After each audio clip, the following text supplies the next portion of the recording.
Praise the Lord. Praise the Lord. దేవుని వాక్యం చదువుకుందాం. దేవుని వాక్యం చదువుకొని ప్రార్థన చేసుకుని ఈనాటి ధ్యానాన్ని కొనసాగిద్దాం. తిమోతికి రాసిన పత్రిక, అపోస్తలుడైన పౌలు తిమోతికి రాసిన మొదటి పత్రిక 3వ అధ్యాయం 1 నుండి 7 వచనాలు నేను చదువుతాను. తిమోతికి రాసిన మొదటి పత్రిక 3వ అధ్యాయము 1 నుండి 7 వచనాలు. ఎవడైనా అధ్యక్ష పదవి ఆశించిన కదా అట్టి వాడు దొడ్డ పనిని ఆపేక్షించుచున్నాడన్న మాటలను నమ్మదగినది. అధ్యక్షుడకు వాడు నిందారహితుడును, ఏకపత్ని పురుషుడును, మితానుభవుడును, స్వస్థ బుద్ధి గలవాడును, మర్యాదస్తుడును, అతిథి ప్రియుడును, బోధింపదగిన వాడునై ఉండి మద్యపానియు కొట్టువాడును కాక సాత్వికుడును, జగడమాడని వాడును, ధనాపేక్ష లేని వాడునై సంపూర్ణ మాన్యత కలిగి తన పిల్లలను స్వాధీనపరుచుకొనుచు తన ఇంటి వారిని బాగుగా ఏలువాడునై ఉండవలెను. ఎవడైనను తన ఇంటి వారిని ఎలనేరకపోయినా కదా అతడు దేవుని సంఘమును ఎలాగూ పాలించును. అతడు గర్వాంధుడై అపవాదికి కలిగిన శిక్షావిధికి లోబడకున్నట్లు కొత్తగా చేరిన వాడై ఉండకూడదు. మరియు అతడు నిందల పాలై అపవాది ఉరిలో పడిపోకున్నట్లు సంఘమునకు వెలుపటి వారి చేత మంచి సాక్ష్యము పొందిన వాడై ఉండవలెను. చిన్న ప్రార్థన చేసుకొని దేవుని వాక్యాన్ని ధ్యానం చేద్దాం. ప్రార్థన చేసుకొని దేవుని వాక్యం ధ్యానం.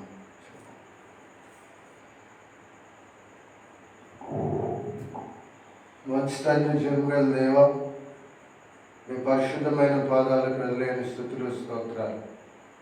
ప్రతి నెల చివరి శనివారం మీ దివ్య సేవ చేస్తున్న మా కోసం ఓ సందేశం ప్రేరేపించి సిద్ధపాటు కలిగించి సిద్ధపరిచి జరిగిస్తున్న ఈ పరిచర్యను బట్టి కూడా వందనాలు.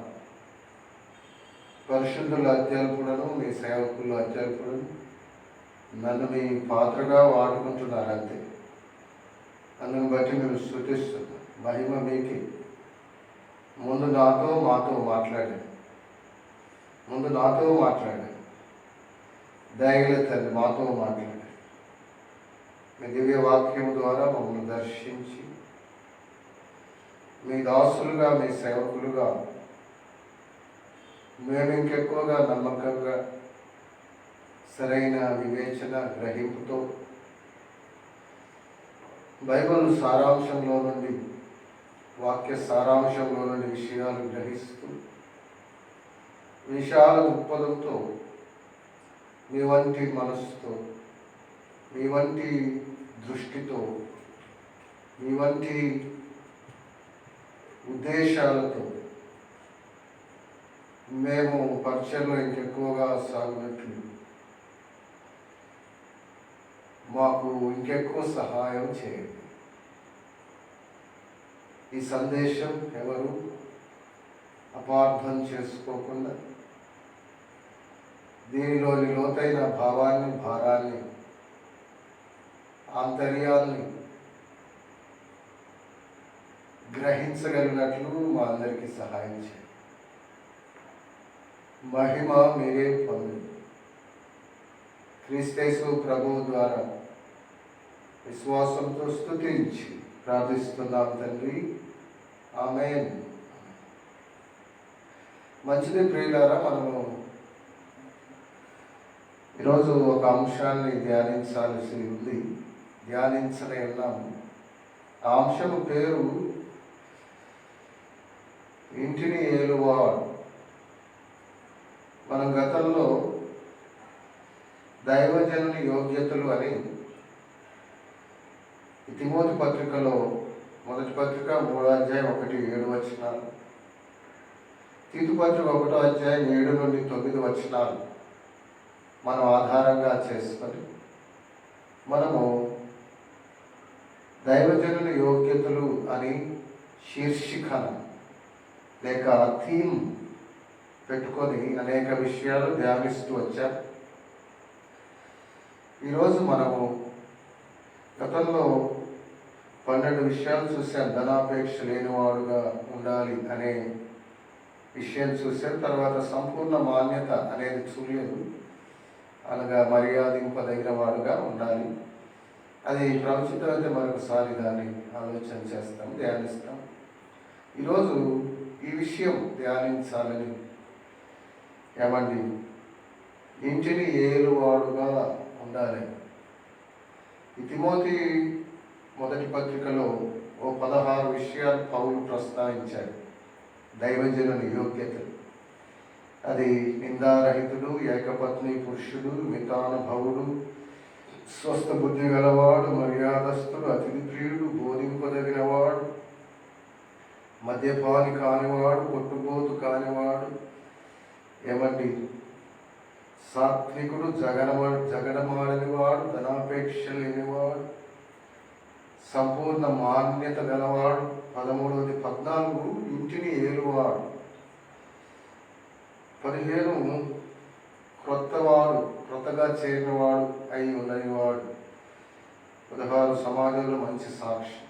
16 యోగ్యతల గురించి పౌలు ప్రస్తావించాడు. ఇక్కడ 16 యోగ్యతలు పౌలు ప్రస్తావించాడు.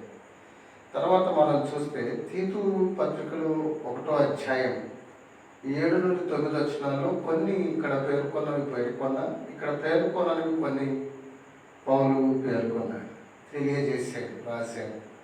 అవి ఒక 11 ఉంటాయి తీతు పత్రికలు. అవి గృహ నిర్వాహకుడు, మంచి స్టూవర్డ్షిప్ చేసేవాడు, స్వేచ్ఛాపరుడుగా ఉండక ఇష్టం వచ్చినట్టు చేయనివాడు, దేవుడు ఇచ్చిన స్వేచ్ఛను దుర్వినియోగం చేయనివాడు. తర్వాత కోపిగా ఉండనివాడు. నరుని కోపం దేవుని నీతిని నెరవేర్చదు కదా, కనుక ముక్కోపిగా ఉండనివాడు. తర్వాత దుర్లాభము అపేక్షించని వాడు, తప్పు విధానాల్లో లాభాన్ని అపేక్షించని వాడు. సజ్జన ప్రియుడు, సజ్జనులను ద్వేషించని వాడు, సజ్జనులకు ప్రియుడుగా ఉండేవాడు. నీతిమంతుడుగా ఉండేవాడు, అనీతి కార్యాలు చేయనివాడు. పవిత్రుడుగా ఉండేవాడు, అపవిత్రతను చేయనివాడుగా ఉండుట. ఇవన్నీ దైవజనుని యోగ్యతలు. ఆశా నిగ్రహం గలవాడుగా ఉండుట, హెచ్చరించు వాడుగా ఉండుట. ధైర్యంగా హెచ్చరించగలడు, తాను బాగున్నప్పుడే ఇతరులను హెచ్చరించగలడు. కనుక హెచ్చరించువాడు. తర్వాత ఖండించువాడు, తప్పును ధైర్యంగా ఖండించగలిగేవాడు. బోధను, తాను నమ్మిన బోధను గట్టిగా పట్టుకునేవాడు. తాను విన్నది, తాను బోధిస్తున్నది గట్టిగా పట్టుకునేవాడు. కనుక బోధను అనుసరించి జీవించువాడుగా ఉండేవాడు దైవజనుడు. కనుక దైవజనుని యోగ్యతలు ఇక్కడ 11, అక్కడ 16, 2 కలిపి 27 విషయాలు పౌలు ప్రస్తావించాడు. అందులో మనం కొన్ని ధ్యానిస్తూ వస్తున్నాం. మనము ఈరోజు ధ్యానించబోతున్నది ఇంటిని ఏలువాడుగా ఉండుట అంటే ఏంటి అనేది మనం ఈరోజు ధ్యానం చేస్తాం.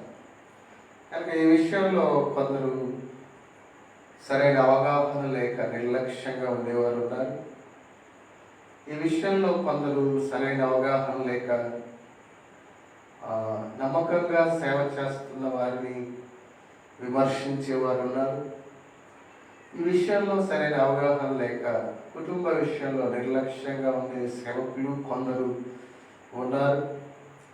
ఈ విషయంలో సరైన అవగాహన లేక బైబిల్ ఏం చెప్తుంది, ఒక విషయము భిన్నాభిప్రాయం కానీ లేక ఒక విషయంలో మనము ఒక అభిప్రాయానికి మనం వచ్చేటప్పుడు ఒక విషయంలో అప్పుడు మనము ఏ రీతిగా ఎప్పుడు ఒక నిర్ణయానికి, ఒక మంచి అండర్స్టాండింగ్కు, లేక ఒక నిర్ధారణకు, ఒక విషయం గురించి మనం ఏదైనా స్టేట్మెంట్ చేయాలన్నా, ఏదైనా చెప్పాలన్నా, ఒక అభిప్రాయానికి రావాలన్నా భిన్నమైనవి మనకు వినబడుతూ ఉన్నప్పుడు మనము బైబుల్ అంతా ఏం చెప్తుందో ఆలోచించాలి.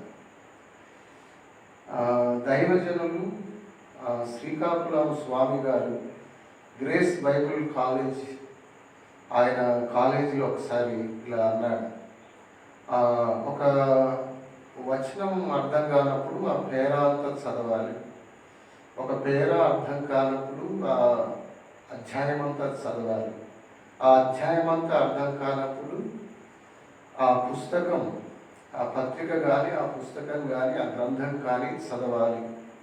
ఆ పుస్తకం చదివిన అర్థం కానప్పుడు బైబుల్ అంతా ఏం చెప్తుందో, ఆ బైబుల్ అంతా ఏం చెప్తుందో అది చదివి తెలుసుకోవాలి అన్నాడు. కనుక ఒక అంశము కొన్నిసార్లు మనం ఒక వచనాన్ని ఆధారంగా చేసుకొని ఒక సిద్ధాంతం చేయకూడదు. ఒక వచనాన్ని ఆధారంగా చేసుకొని సాటి వారిని విమర్శించకూడదు. ఒక వచనాన్ని ఆధారంగా చేసుకొని ప్రియులారా ఎదుటివారి సాక్ష్యాలు సమాధి చేయకూడదు. ఒక వచనాన్ని ఆధారంగా చేసుకొని ఎదుటివారి సాక్ష్యాలు సమాధి చేయకూడదు. బైబిల్ ఏం చెప్తుంది? 119, 160 కీర్తన, నీ వాక్య సారాంశము సత్యము. కనుక దేవుని వాక్య సారాంశం సత్యం. ఆ సారాంశం ఏం చెప్తుంది? ఆయా సందర్భాల్లో దేవుడు ఇంకా ఆయా రీతులుగా ఏం చేశాడు ఈ విషయంలో. అట్లా మనం చాలా విషయాలు పరీక్షించాలి. అప్పుడు మనకు విషయం తేడాగా అర్థమవుతుంది, మనకు తెలుస్తుంది. కనుక తొందరపడి ఇక్కడే ఉంది కదండి, సజ్జన ప్రియులు అని ఉంది. తొందరపడి నమ్మకస్తులను డిసప్పాయింట్ చేసేవారు కాకూడదు. తొందరపడి ఒక నమ్మకంగా సేవ చేసే సేవకుని సేవ నుండి పారిపోయేలా చేసేవారు కాకూడదు.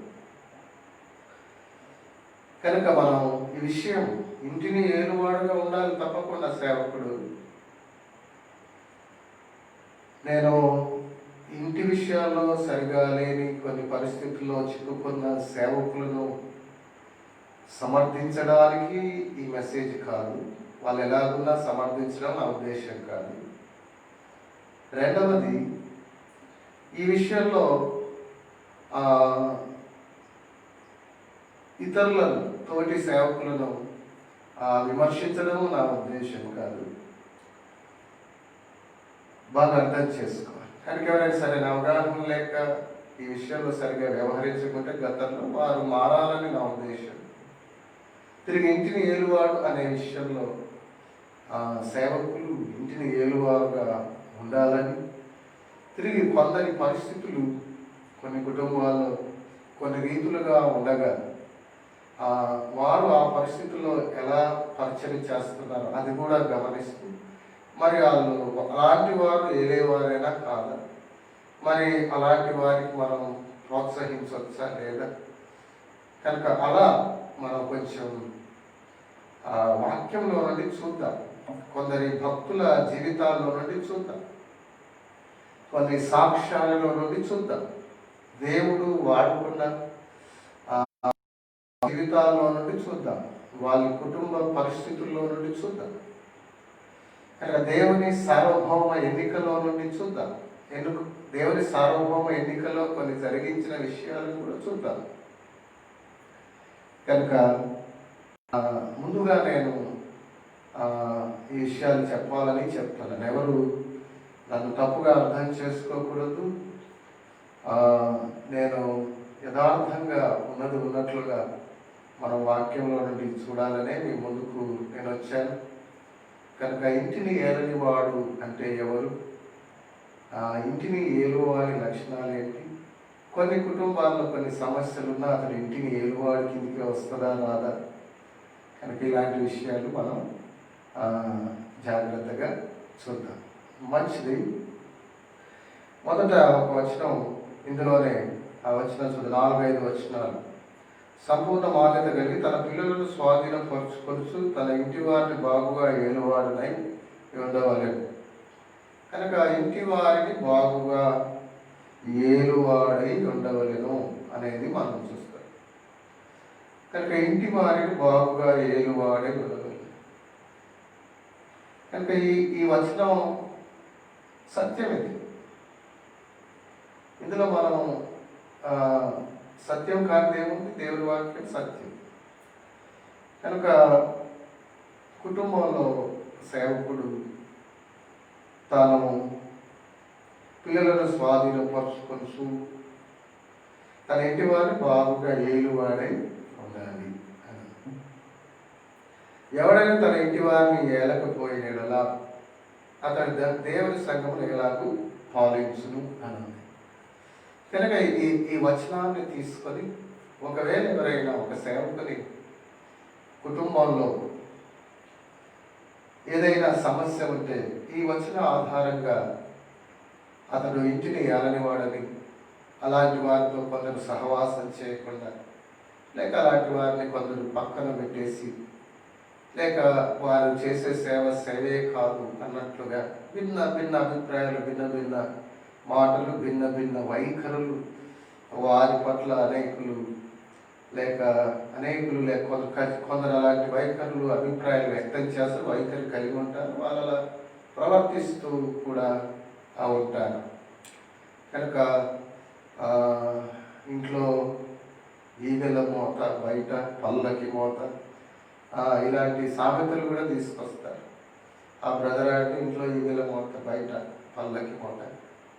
ఆ బ్రదర్ బయట చాలా, కానీ ఇంట్లో మేడం గారు ఆయన మాటను తీసుకొని పెంట మీద కొట్టేస్తుంది, దిబ్బ మీద కొట్టేసి పెంట మీద. ఇంట్లో ఈగల మోత, బయట పల్లకి మోత, ఏదైన సేవ అనే వాళ్ళు కూడా ఉంటుంటారు. కనుక ఇలా ఆయా సామెతలు చెప్తూ, ఆయా రీతిలో చెప్తూ ఎంతో బిగ్గరగా బల్లబుద్ధి మరి ఏమండి అటు వారిని విమర్శించేవారు, ఖండించేవారు, పలుచన చేసేవారు, తీసి పక్కన పడేసేవారు ఉంటారు. కనుక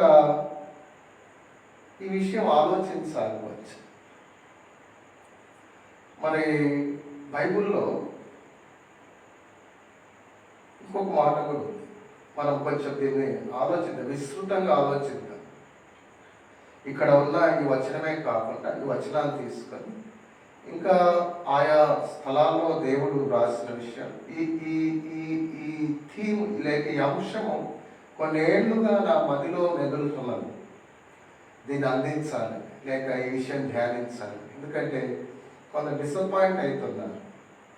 కనుక కొందరి సాక్ష్యాలు సమాధి చేస్తున్నారు. కొందరు కొంచెం డెప్త్గా ఆలోచించట్లేదు, పైన ఆలోచించి విమర్శించేస్తున్నారు, ఖండించేస్తున్నారు. దేవుని సార్వభౌమ ఎన్నిక విషయం అసలు ఆలోచించట్లేదు వాళ్ళు. కనుక ఇది ఒకసారి అందించాలని నాకు అనిపించింది. కొన్నిసార్లు కొంతమంది సేవకుల వర్తమానాలు, వాళ్ళ విమర్శలు, అలాంటివి వర్తమానాల్లో విమర్శలు, ఇలాంటివి కొన్ని చూసినప్పుడు ఈ విషయం బాగా అనేకులకు అందేలా ఏదైనా ఎప్పుడైనా ఒక వర్తమానం అందిస్తే మంచిది అన్న ఆలోచన నాకు ఎప్పటి నుంచో ఉంది. ప్రభు మహాకృపలో ఇప్పుడు ఆయన అనుకూలపరిచాడు. కనుక ఇక్కడ ఆ మాట ఉంది కదండి, ఇంటిని ఏలువాడుగా ఉండాలి, ఇంట్లో వాళ్ళు ఆయన మాట వినాలి.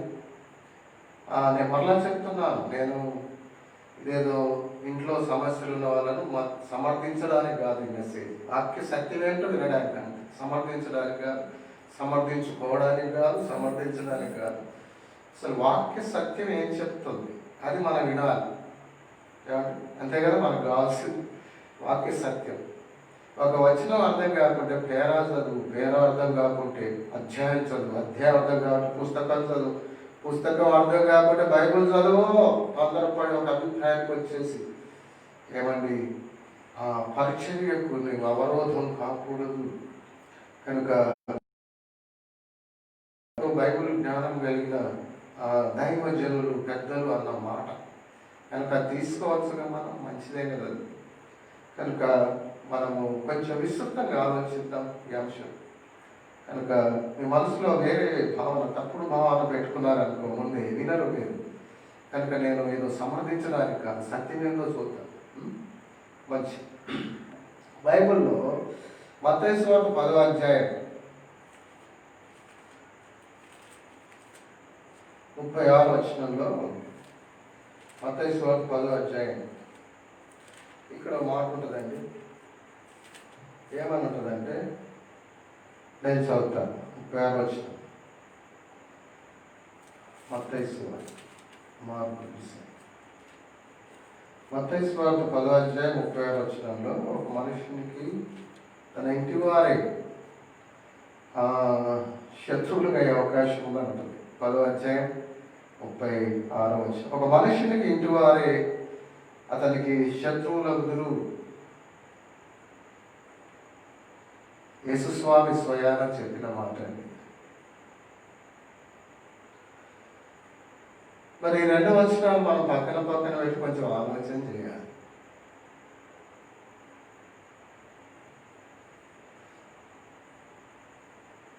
ఇంటిని ఏలువాడుగా ఉండాలి. ఒక మనుష్యునికి తన ఇంటి వారే శత్రువులు. ఒకవేళ ఇంటి వారే ఒకరు శత్రువుగా అయితే వింటారా యజమాని మాట? యజమాని మంచివాడైనా, ఆ సేవకుడు నమ్మకస్తుడైనా, ఒక ఇంటి వారు ఎవరో ఒకరో ఇద్దరు శత్రువులుగా వ్యవహరిస్తుంటే, సాతాను మోసంలో పడి పరిచర్యకు అవరోధం కలిగిస్తుంటే, సాతాను ప్రేరేపణకు లోనై ఆయన మోసం అర్థం చేసుకోక, నమ్మకమైన సేవకుల్ని అర్థం చేసుకోక, ఒక నమ్మకమైన తండ్రిని అర్థం చేసుకోక పిల్లలు ఏదో పొరపాటు చేస్తుంటే, శత్రువులుగా వ్యవహరిస్తుంటే, నమ్మకమైన తన భర్తను అర్థం చేసుకోక, సేవకుని భార్య ఎవరైనా ఎక్కడైనా ఏమండి శత్రువుగా వ్యవహరిస్తూ ఉంటే వింటుందన్నమాట.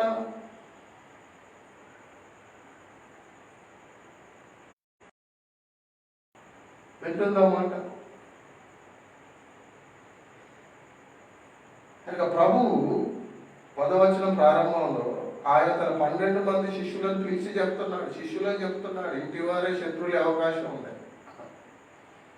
ఓ మనుష్యునికి లేక మనుషుల్లో ఇంటి వారే నమ్మిన వారికి ఇంటి వారే శత్రువులు కావచ్చు. కనుక ఇంకొక వచనం కూడా మనం చూసినప్పుడు, ఇదే 10వ అధ్యాయం 22వ వచనంలో పైన కొంచెం పైకి వెళ్తే మనం, మీరు నా నామము నిమిత్తము అందరి చేత ద్వేషించబడుదురు, అంతవరకు సహించువాడు రక్షింపబడును. అందరి చేత ద్వేషించబడుదురు. ఆ అందరిలో కుటుంబ సభ్యులు కూడా ఉండొచ్చు, సంఘ సభ్యులు కూడా ఉండొచ్చు, స్నేహితులు ఉండొచ్చు, బయట సమాజంలో కొందరు ఉండొచ్చు, రక్త సంబంధాలు ఉండొచ్చు, క్రీస్తు రక్త సంబంధాలు ఉండొచ్చు, కుటుంబ సభ్యులు ఉండొచ్చు. అలా వారు ఉండగా అంతవరకు సహించాలని దేవుడు చెప్తున్నాడు. అలా ఉండగా ఒక సేవకుడు వచ్చాక కుటుంబంలో కొన్ని సమస్యలు వచ్చాయి. అలా ఉండగా తాను సహిస్తూ ఓర్చుకుంటూ సాగిపోతున్నాడు అనుకున్నాడు. అతడు ఏననివాడ, అతడు కుటుంబాన్ని ఏననివాడ.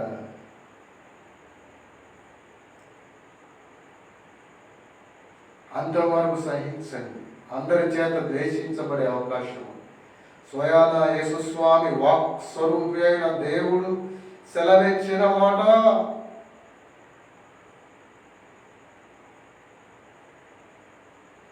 ఎవరో ఇంటిని ఏలువాడు. అసలు ఇంటిని ఏలడం అంటే ఏంటి?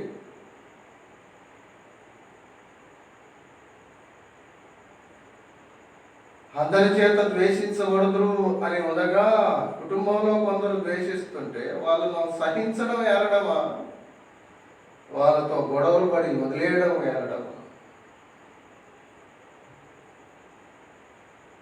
సహించడం ఏరడమా, లేక వారిని ద్వేషించడం ఏరడమా? సహిస్తూ సేవలో కొనసాగుతుంటే దేవుడు సంతోషపడతాడా? లేక నువ్వు కుటుంబంలో సమస్య ఉంది, నువ్వు ఇంకా సేవకు పనికిరావు, సహిస్తున్నావు కానీ సేవకు పనికిరావు, నిలబడతాడా? ఆలోచించాలి. ఇంకొక వచనం తిమోతి రాసిన 2వ పత్రిక. నేను వాక్యంలో నుండే చూపిస్తున్నాను. ఒకవేళ నా వ్యాఖ్యానంలో ఎక్కడైనా వ్యాఖ్యానం చేసిన విషయం పొరపాటుగా అనిపిస్తే నాకు ఫోన్ చేసి చెప్పండి, నేను తప్పక సరి చేసుకుంటాను. నేర్చుకునే మనసున్నవాడిని, దిద్దుకునే బుద్ధున్నోని. ఏదంటే మీరు చెప్పవచ్చు. మరలా ఇంకో మెసేజ్లో ఆ మెసేజ్లో అలా చెప్పారు, ఒక దైవజనుడు ఇలా చెప్పారు కనుక నాకు అప్పుడు అనిపించింది, నేను కొన్ని చెప్పిన మాటలు వాక్య భాగాలు కాకుండా నేను వ్యాఖ్యానించిన కొన్ని మాటలు సరిగా లేవని నాకు అర్థమైంది. అది సరి చేసుకోండి, అది అలా కాదని మళ్ళీ చెప్తాను. అసలు మళ్ళీ ఒక మెసేజ్లో చెప్తాను. కనుక మంచి మనసుతో మంచి కోణంలో దీన్ని పరిశీలన చేద్దాం అన్న వేలో వినండి దయచేసి. తిమోతి రాసిన 2వ పత్రిక 2వ అధ్యాయం 12వ వచనం. తిమోతి రాసిన పత్రికలో మనం చూసినప్పుడు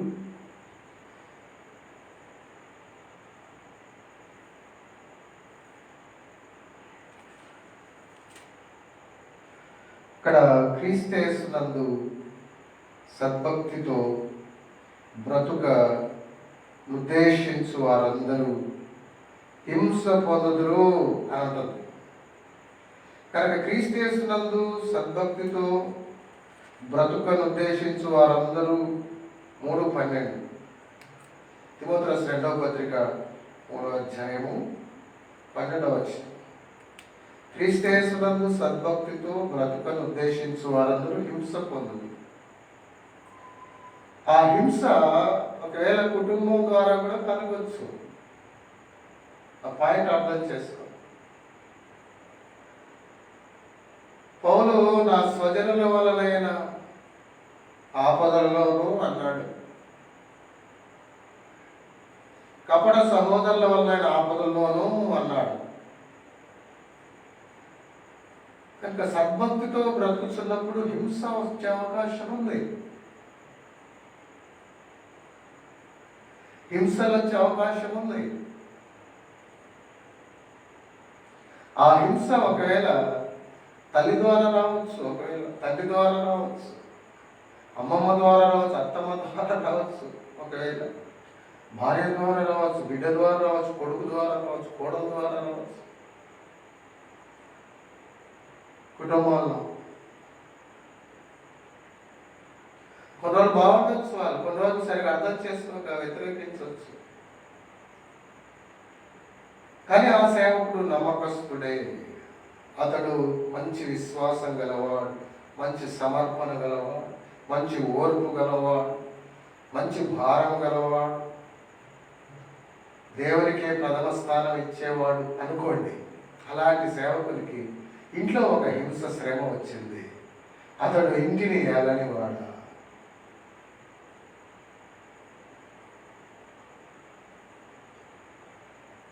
ఇందులో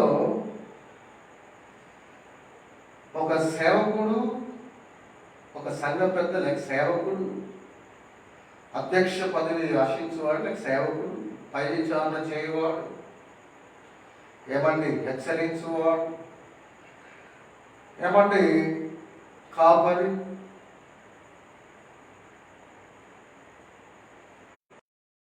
తాను తప్పు చేయడం వల్ల ఇంటిని ఏలనివాడు అనిపించుకునేవారు ఉన్నారు. 2 రకాలు ఉంటారు. ఈ 2 రకాలు అర్థం కావాలి.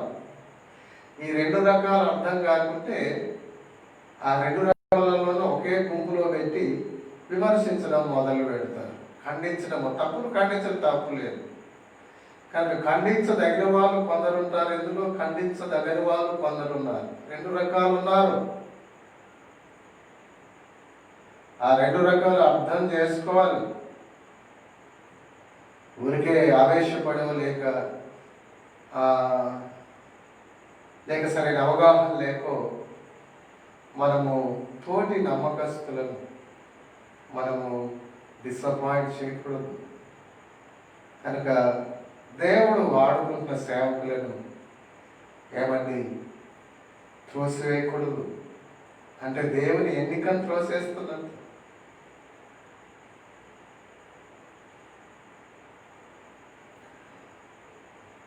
తమంతట తాము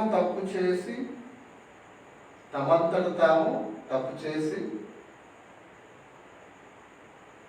ఇంటిని ఏలని వాళ్ళు అనిపించుకుంటున్న వాళ్ళు ఉన్నారు. ఇది ఒక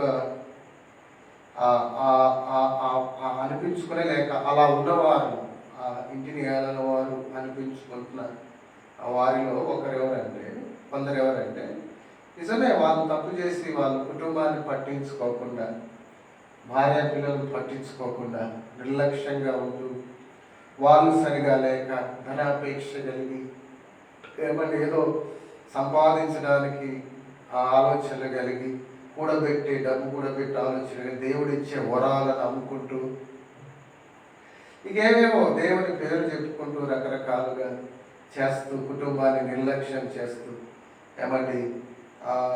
దేవుని భక్తిని దేవుని పేరును బైబిల్ చేత పట్టుకున్న దేవుని పేరును వాడుకొని దుర్మార్గంగా వ్యవహరిస్తూ, తప్పు విధానాల్లో వ్యవహరిస్తూ అలా సేవలో కొనసాగుతూ కుటుంబాన్ని పట్టించుకోకుండా, కుటుంబంలో ఆయన వ్యవహారం, ఆయన విధానాన్ని బట్టి ఎవరు గౌరవించకుండా, కుటుంబము ఆయన పట్టించుకోక విచ్ఛిన్నమైపోలేక పిల్లలు చెడ్డ పేరు తీసుకొని వచ్చి చెడుగా ప్రవర్తిస్తూ, భార్య ఇంకా తల్లిదండ్రులకి, కుటుంబంలో అందరూ రకరకాలుగా సంఘానికి నష్టం కలిగించేలా ఉన్నప్పుడు అలాంటి వారు నిజముగా ఇంటిని ఏలని వారుగా వారు వారి స్వయంకృత అపరాధ ఫలముగా ఇంటిని ఏలని వారుగా ఉన్నారు.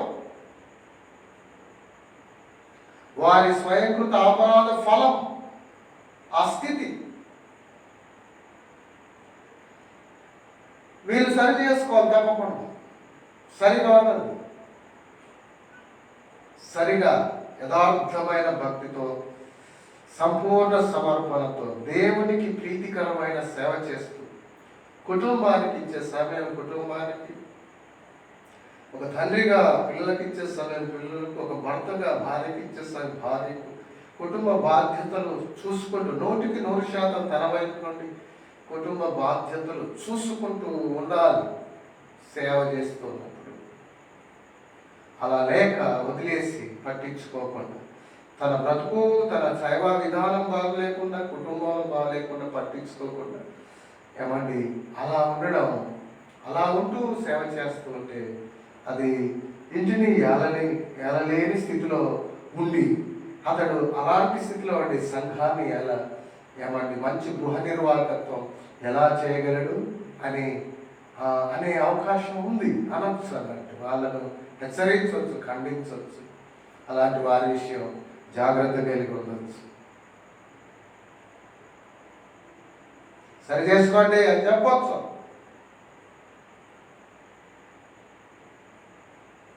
అలాంటి వారి విషయం జాగ్రత్త కలిగి బ్రతకవచ్చు వినకుంటే చెప్తే.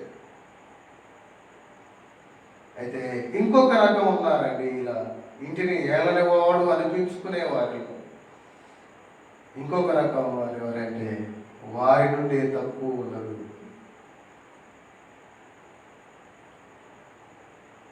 వారి వల్లే తప్పు ఉండదు. వారు భక్తిపరులు, వారు యథార్థవంతులు, వారు దీనులు, ఏమన్నా తుడుచుకొని పోతారు, దేవుడు అంటే వల్లమాలిన లేక విపరీతమైన ప్రేమ. తమ ప్రాణం కంటే దేవుని ఎక్కువ ప్రేమిస్తారు. దేవుని సేవ అంటే పరితపిస్తారు. ప్రభు పని కోసం దేనికైనా తెగిస్తారు. సత్యం కోసం దేనికైనా సిద్ధం అని పోతారు.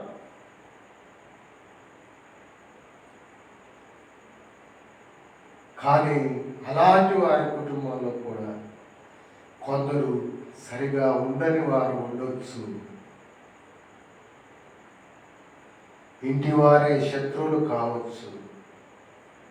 కొందరి చేత ద్వేషించబడవచ్చు. వారు సాతాను కొందరిని కుటుంబంలో లేపి అలాంటి నమ్మకమైన సేవకునికి వ్యతిరేకంగా పని జరిగిస్తూ ఉండొచ్చు.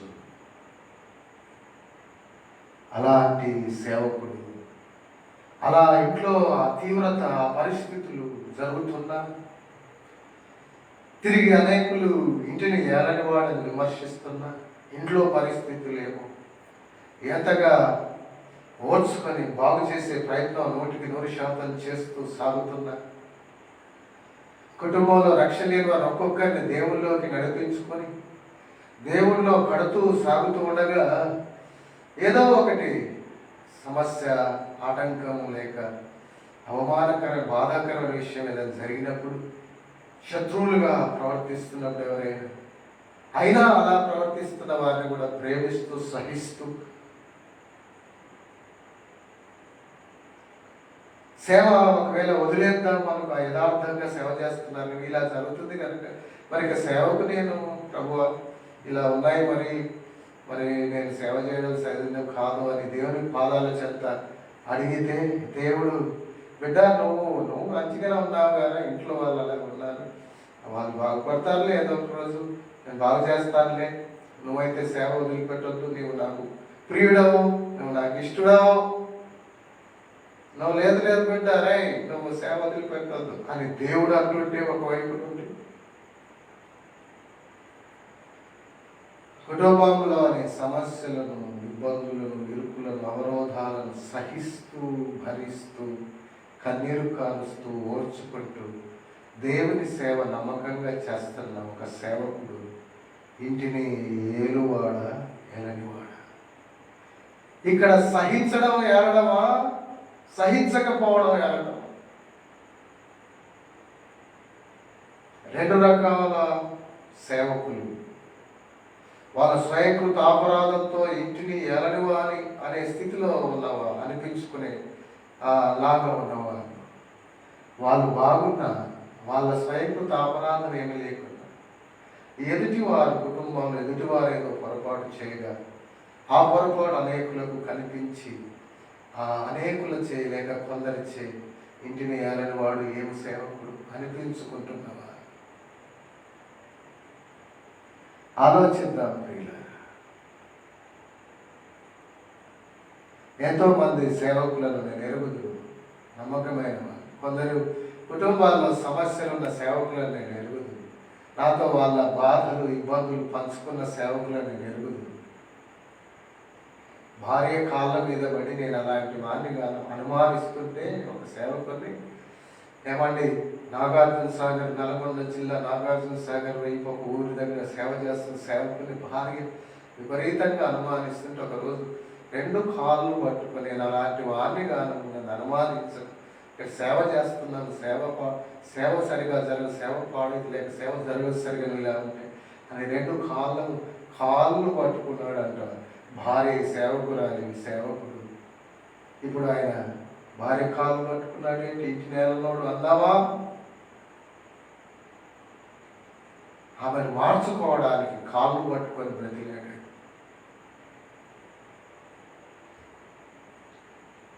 ఇలా నాకు కొందరు తెలుసు, కొందరు సేవకులు వాళ్ళు ఎంతో నమ్మకస్తులు, వాళ్ళు ఎంతో భారం కలిగిన వాళ్ళు, దేవుని కొరకు రగిలిపోయేవాళ్ళు.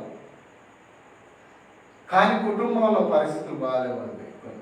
కొన్ని కుటుంబాల్లో సిస్టర్ సమస్య, సేవకురాలు సమస్యగా ఉన్నారు, సరైన అవగాహన లేక. కొన్ని కుటుంబాల పిల్లలు, ఇంకొందరు ఇక వాళ్ళను ఇంటిని ఏలని వాడని వాళ్ళు ఎక్కడైనా మెసేజ్ అందించినా వెంటనే వాళ్ళ మెసేజ్ నీకు పక్కన వాళ్ళు ఎవరైనా మంచి మెసేజ్ అందించారు, దేవుని సేవలు దైవజనులు అంటే ఆయన అంటే వాళ్ళ ఇంట్లో పరిస్థితి ఇది. ఇంట్లో ఈగల మోత, బయట పల్లకి మోత. ఆ విన్నవారి మనసులో అది పని చేయకుండా తీసేస్తారు.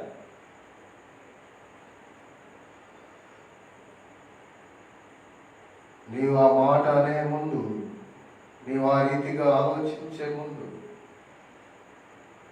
అతడు కుటుంబాన్ని పట్టించుకుంటున్నాడా లేదా, వదిలేశాడా, విచ్చలవిడిగా తిరుగుతున్నాడా పట్టించుకోకుండా, లేక కుటుంబ విషయం తాను 100% బాధ్యత కలిగి ఉన్నాడా?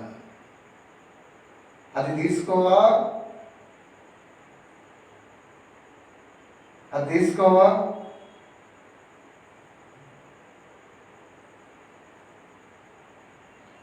కనుక వారి తప్పు వల్ల, వారి తప్పు లేకుండా, బాగా మనసులో పెట్టుకోండి మాట, వారి తప్పు వల్ల వారి తప్పు లేకుండా. ఇంకొక రకంగా చెప్పాలంటే డైరెక్ట్ వాళ్ళ తప్పు, డైరెక్ట్గా వాళ్ళే తప్పు చేయడం. రెండవది ఇతరుల తప్పు వల్ల,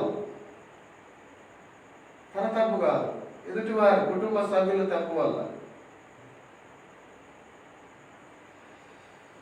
కనుక ఇది మనం ఇంకో రకంగా కూడా చెప్పుకోవచ్చు. వ్యక్తిగతంగా తన తప్పు వల్ల, తోటి వారి ద్వారా, వ్యక్తిగతంగా ఇతని ఆ స్వీయ పొరపాటు ఫలమా ఇది, ఈయన బాగున్నా వాళ్ళ పొరపాటు, అది తీసుకోవాలి కదా. నువ్వు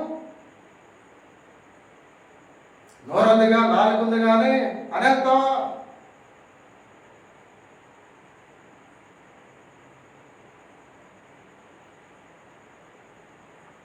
దేవుడు దైవ వర్తమానాలు తాను దేవుడు అందించడానికి, సంఘాన్ని బలపరచడానికి, సేవకులను పురుకొల్పడం ప్రోత్సహించడానికి అవకాశం ఇస్తే దేవుడు ఒక సేవకుని మీద ఉన్న మంచి అభిప్రాయాన్ని విశ్వాసుల్లో కూల్చిపడేస్తావా? తోటి సేవకుల్లో కూల్చిపడేస్తావా?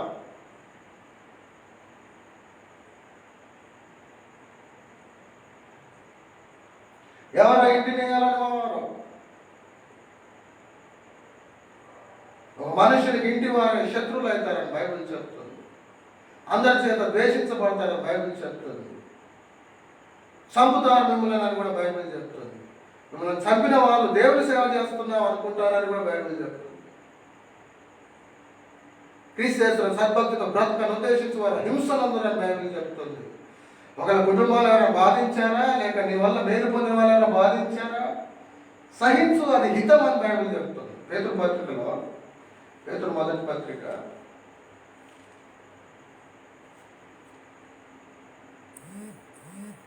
2వ అధ్యాయం 20 తప్పిదములకై దెబ్బలు తిరిగినప్పుడు మీరు సహించిన మీకేమి ఘనము. తప్పిదములకై దెబ్బలు తిన్నప్పుడు మీరు సహించిన మీకేమి ఘనము.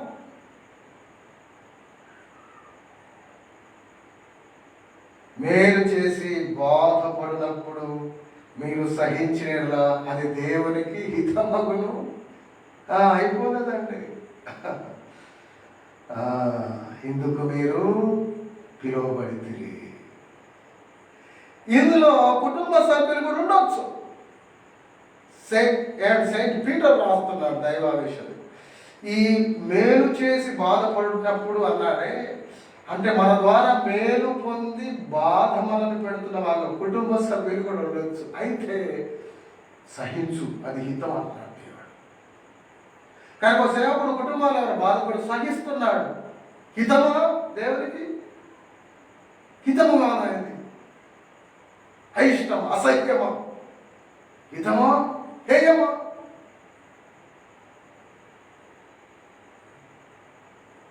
హితమా? హేయమా?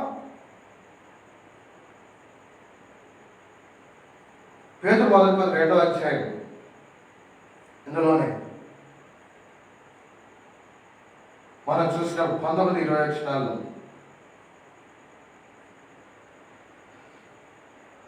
9వ వచనం లేక 3:9, 19-20 ఇప్పుడే చదివాము. 3:9 చదువు. ఆశీర్వాదంలో వారసులుగా ఉంటారు మీరు పిలువబడుతున్నారు కనుక కీడుకు ప్రతి కీడే దూషణ ప్రతి దూషణ చేయక దీవించండి. కుటుంబంలో అందరూ బాగుండేలా ప్రయత్నం చేయాలి. 100% ఉండాలి, ఉండేలా ప్రయత్నం చేయాలి, ఉండడం మంచిది. ఒకవేళ ఎవరైనా ఒక సేవకునికి విరోధంగా లేసారనుకోండి, శత్రువులుగా వ్యవహరిస్తున్నారు, ద్వేషిస్తున్నారు, బైబిల్ చెప్తుంది ద్వేషిస్తారు, శత్రువులు. నువ్వు వాళ్ళను పోషిస్తున్నా, వాళ్ళకు అన్నీ నీవు ఏది కావాలంటే అది దేవుని కృపలో సమకూరుస్తున్నా, నిత్యం నిందిస్తూ అవమానపరుస్తూ ఎగతాళి చేస్తూ ఏడిపిస్తున్నారు, హృదయాన్ని పిండేస్తున్నారు, అయినా సహిస్తున్నాడు అనుకో, దేవుడు మెచ్చుతాడా? రే ఇంటి నేలలోడా తీసే ఎల్లో సేవను ఆలోచించండి. ప్రియులారా, ఒక నమ్మకస్తుడు బాధపడుతుంటే చేయూతనిస్తే దేవుడు సంతోషిస్తాడా? బాణాలేసి కూలగొడితే సంతోషిస్తాడా? ఒక నమ్మకస్తుని నమ్మకత్వాన్ని చూడరా?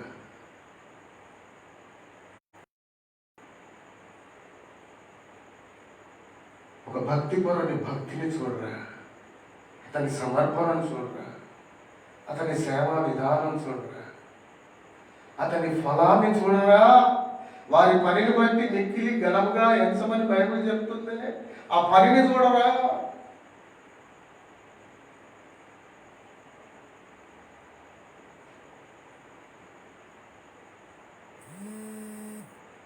కనుక మనము ఆలోచించాలి ఆ విషయం. ఒక వచనం అర్థం కాకుంటే ఆ పేరాగ్రాఫ్ చదువు, పేరాగ్రాఫ్ అర్థం కాకుంటే ఆ అధ్యాయం చదువు, ఆ అధ్యాయం అర్థం కాకుంటే ఆ పుస్తకం చదువు, ఆ పుస్తకం అర్థం కాకుంటే బైబిల్ అంతా అది బైబిల్లోంచి తీసుకో విషయం. ఒక వచనం తీసుకొని సరిగా అర్థం చేసుకో, ఆ వచనము తప్పు కాదు, కానీ ఆ అంశంలో బైబిల్ అంతా ఏం చెప్తుంది, సంఘ చరిత్ర ఏం చెప్తుంది, దేవుడు అక్కడక్కడ ఇంకా పరిశుద్ధులను ఎలా వాడుకున్నాడు, ఇవన్నీ ఆలోచించాలండి. విశాల దృక్పథం మనం కలిగి ఉండాలండి. విస్తృతంగా మనం పరిశీలన చేయాలండి.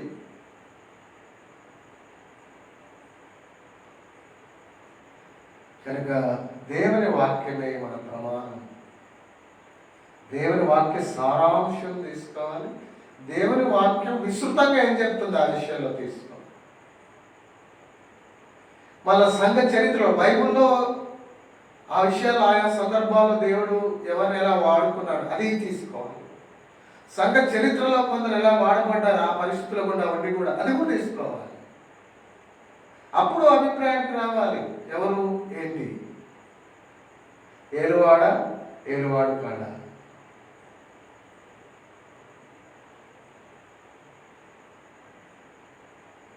కనుక బైబిల్ గ్రంథం ఎంతో స్పష్టంగా తెలియచేస్తూ ఉంది. నేను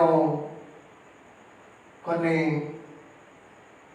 సాక్ష్యాలు మీ దృష్టికి తీసుకొస్తాను మనం పరిశీలన చేయడానికి. కనుక బైబిల్లో ఈ వచనాలు ఇలాగున్నాయి, అక్కడ ఎలాగుంది కనుక కొందరు వారు నమ్మకస్తులుగానే ఉంటున్నారు, కొన్ని సమస్యలు కూడా రావచ్చు. వాళ్ళు సహిస్తున్నప్పుడు మరి వాళ్ళని అనొచ్చా అనే కోణంలో మనం ఆలోచించాం. కనుక వాళ్ళ వైపు నుండి వాళ్ళు సరిగా ఉన్నప్పుడు దేవుడు సమాధానం ఇచ్చి వాళ్ళను వాడుకుంటున్నప్పుడు ఇంకొక మాట ఏంటంటే దేవుని సార్వభౌమ ఎన్నిక. ఈ మాట నేను రాసుకుంటే మంచిదేమో, రాసుకుంటే ఎవరైనా రాసుకునే వాళ్ళు ఉంటుంటే వినేవాళ్ళలో దేవుని సార్వభౌమ ఎన్నిక అనే మాట బాగా మనసులో ఉండాలి. God's sovereign selection, God's sovereign selection, దేవుని సార్వభౌమ ఎన్నిక, ఎలక్షన్ ఆర్ సెలెక్షన్. కనుక దేవుని సార్వభౌమత్వంలో, దేవుని సార్వభౌమ ఎన్నికలో ఏమండి మనము ఆ ఎన్నిక గురించి ఇది దేవుని సార్వభౌమ ఎన్నికేమో, లేక దేవుని ఈ పరిస్థితుల్లో కూడా దేవుడు ఆయన నమ్మకత్వాన్ని బట్టి, ఆయన భక్తిని బట్టి దేవుడు ఆయన సావరిన్ విల్లో, ఆయన సార్వభౌమ చిత్తంలో, ఆయన సార్వభౌమ ఎన్నికలో ఈ సేవకుని ఇలా వాడుకుంటున్నాడేమో అని ఎందుకు ఆలోచించకూడదు? ఎందుకు నీకు అలాంటి ఆలోచన రావు? ఎందుకు నీకు అలాంటి ఆలోచన రావు?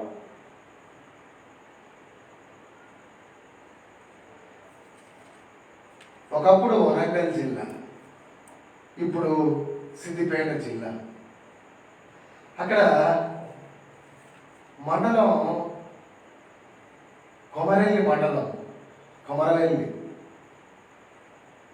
కొమరెల్లి జాతర అక్కడ చేస్తుంటారు ఆ ఏరియా. కొమరెల్లి మండలం దగ్గరలో, అంటే మీకు ఐడియా రావడానికి చెప్పారు, వాటి గురించి మనకెందుకు. అక్కడ కొమరెల్లి అనే మండలంలో అక్కడ ఒక గ్రామం రామ్ సాగర్ అనే గ్రామం. అక్కడ ఒక సేవకుడు వృద్ధాప్యం వరకు సేవ చేసి వృద్ధాప్యంలో ప్రభునందు నిద్రించాడు. ఆయన పరిచయంలో ఎంతో మంది రక్షణ పొంది, ఎంతో మంది దేవుని సేవకు లేచారు. ఒక పల్లెటూరులో, ఒక ఊరిలో సేవ చేసిన ఒక మంచి సేవకుడు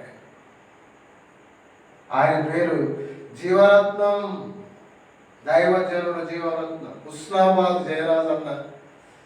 కొంతమంది చాలా మంది తెలుసు కదా. ఆయన మంచి మిత్రుడు. ఈయన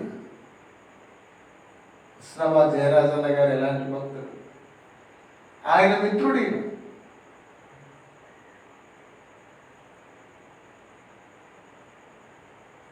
పరశురాములు గారు, వారికి కూడా చాలా పరిచయం ఉన్న దైవజనుడే. పరశురాములు గారు కూడా వారి మధ్య దేవుని సేవకులు, అంటే నాకు తెలిసిన వారని పరశురాములు గారు అన్నాను.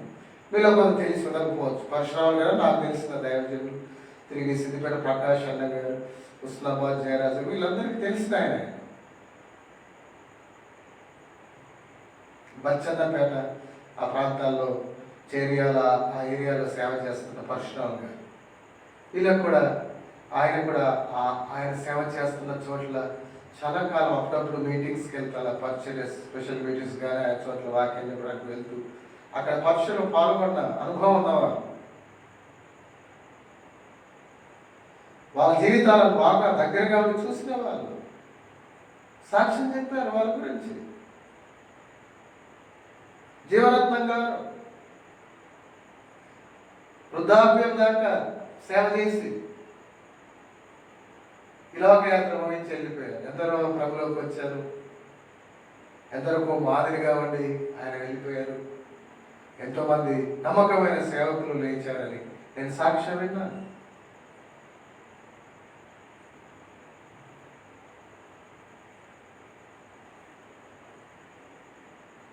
ఆయన కుటుంబ విషయం మీకు తెలుసా? ఆయన భార్య యశ్ప్రభు, ఆయన భార్యకు కుష్ఠరోగం. ఆమె కుష్ఠరోగం కలిగి ఉండగా అంత ఈయనే పని చేస్తూ, ఆమెను శుభ్రం చేస్తూ, మళ్ళీ అంత చక్కగా వంటలు గింటలన్నీ, ఆమె వ్యవహారం అంత, ఆమె అవసరాలన్నీ ఈయనే తీరుస్తూ, కుష్ఠరోగం ఉందా ప్రేమిస్తూ, ఆమెతో సంసారం చేస్తూ, ఆ సేవకుడు, ఆ దైవజనుడు ఆమెను ప్రేమగా చూసుకున్నాడు. ఆమె ఏం చేసేది తెలుసా? అంత చేస్తున్నా ఎక్కువ తిట్టుడే, ఆమె కేకలు పెట్టడం, తిట్టడమే.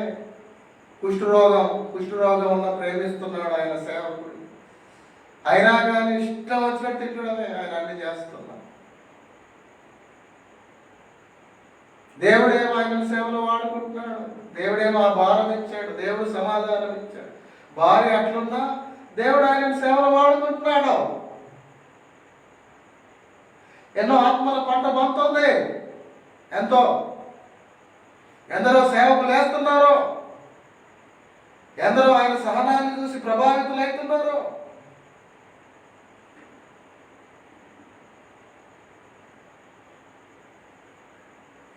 మళ్ళీ ఆమె సుట్ట తాగేదంట. సుట్ట మంచంలో కూర్చొని సుట్ట పీల్చేదట.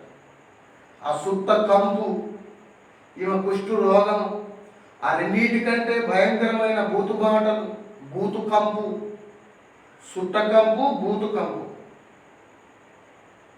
ముసలోడైనాక భరించి వెళ్ళిపోయాడు దేవుడు పిలిచిన. ఇప్పుడు ఈ జీవరత్నం గారు ఇంటిని ఏలువాడ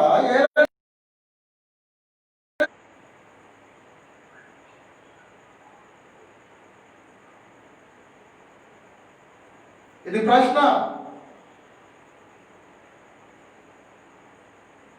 ఎన్నో ఆత్మలను సంపాదించి నమ్మకంగా సంఘసేవ ఈయన చేసింది. సువార్థికుడు కూడా కాదు, సంఘ సేవకుడు. సువార్త చెప్పాడు. అంటే కొందరు సంఘంలో కాపరిగా, స్థానిక సంఘ కాపరి కాకుండా సేవకులుగా కూడా ఉంటారు కదా. ఈయన స్థానిక సంఘ కాపరి. ఈ ఆదివారం మందిరాన్ని కూడా పోకపోయింది బాగా.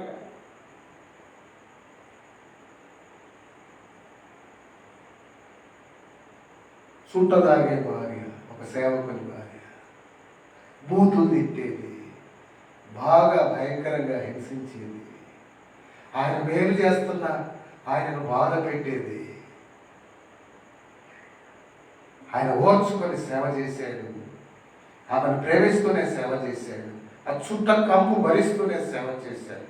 విశ్వాసులు ఆయన పరిస్థితి అర్థం చేసుకున్నారు, ఆయన భక్తి జీవితాన్ని అర్థం చేసుకున్నారు, ఆయన అనుభవిస్తున్న హింసను అర్థం చేసుకున్నారు.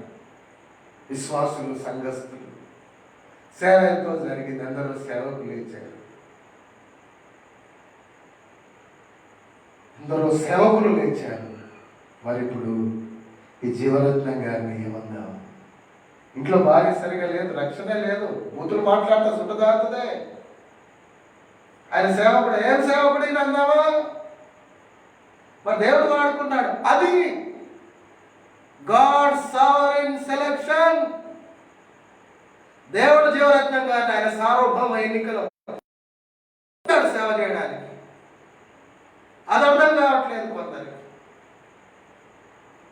ఇది సమర్థించడానికి ఎవరిలో కాదు, సమర్థించుకోవడానికి. సత్యం అర్థం చేసుకోవాలి.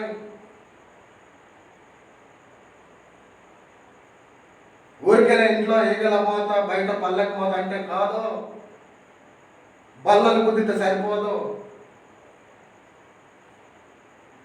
బాణాలు ఊరికే వదిలితే దేవుడు ఊరుకోడు. నీవు దేవుని సార్వభౌమ ఎన్నికను ప్రశ్నిస్తున్నావు కొందరు విషయాల్లో. ఆయన గురించి ఈ మధ్య సిద్దిపేట ప్రకాష్ గారు, దైవజనులు, గొప్ప దైవజనులు, అనుభవజ్ఞులు, సేవకుల కాన్ఫరెన్స్లో ఆయన గురించి మొన్నే సాక్ష్యం చెప్పారు. ఆయన గురించి ఒక మాదిరిగా సాక్ష్యం చెప్తున్నాడు. సేవకుల కూడికలో ఇంటిని ఏలవాడు అయితే చెప్తాడు సాక్ష్యం ఆయన గురించి. మరి ఇంట్లో భార్య అది సంగతి. ఆయన గురించి ఒక గొప్ప దైవజనుడు సాక్ష్యం సేవకుల కూడికలో సాక్ష్యం చెప్తున్నాడు. నేను పరశురామ గారిని ఇంకా ఆయన గురించి తెలుసుకోవడానికి అంటే పరశురామ గారు ఇంకెన్నో విషయాలు ఆయన గురించి గొప్పగా చెప్పారు. మంచి సాక్ష్యాలు, మంచి విషయాలు, దగ్గరగా ఉండి చూసిన వారు.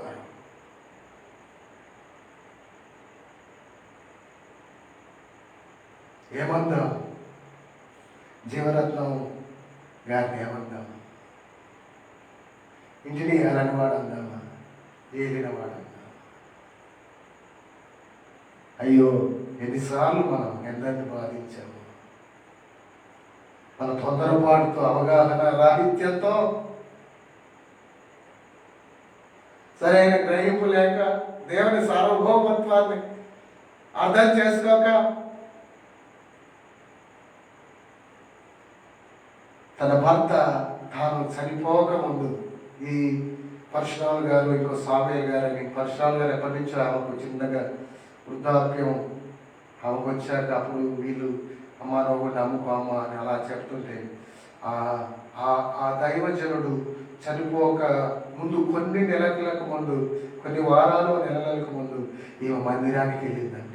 చివరిలో హల్లెలూయా. ఆయన సేవకు ఎంతో సంబరపడిపోయాడంట. ఆయన చనిపోయాడు, ప్రభుత్వ దేవుని దగ్గరికి వెళ్ళిపోయాడు, మహిమలోకి వెళ్ళిపోయాడు.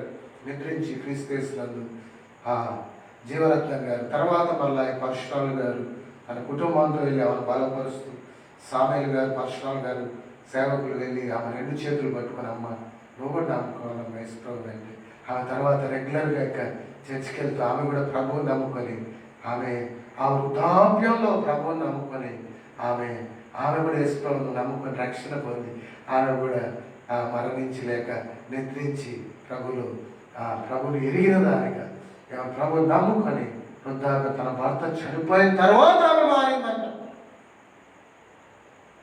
ఇప్పుడు ఏమన్నాం జీవరత్నం గారిని?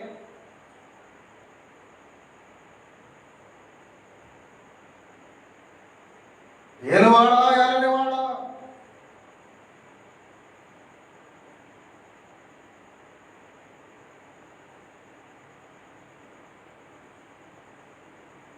దేవుని దృష్టి ఎలాంటి వాడు జీవరత్నం గారు?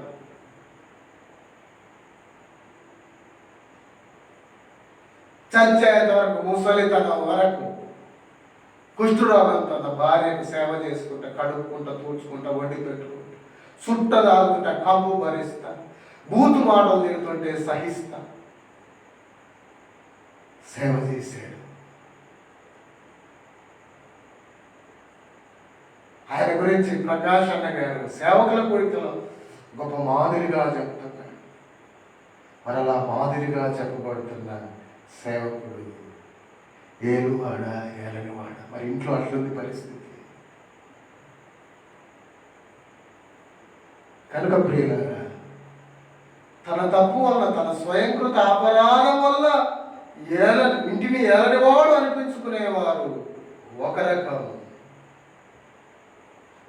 వారి పొరపాటు ఏమి లేకుండా వారు భక్తి పరులుగా ఉన్న కుటుంబంలో ఎవరో ఏమండి శత్రువులు, ఇంటి వారే శత్రువులు అవుతాడు యేసుప్రభు అన్నాడు. కుటుంబంలో ఎవరో శత్రువులుగా లేసినా వాళ్ళను సహిస్తూ సేవ చేస్తున్న వాళ్ళు ఇంకొంతమంది, అలాంటి వారిని కూడా కొందరు ఎలనివాడనే విమర్శిస్తూ ఉన్నారు. కొందరు అలాంటి వారు గ్రహించాలి వర్తమానము ద్వారా.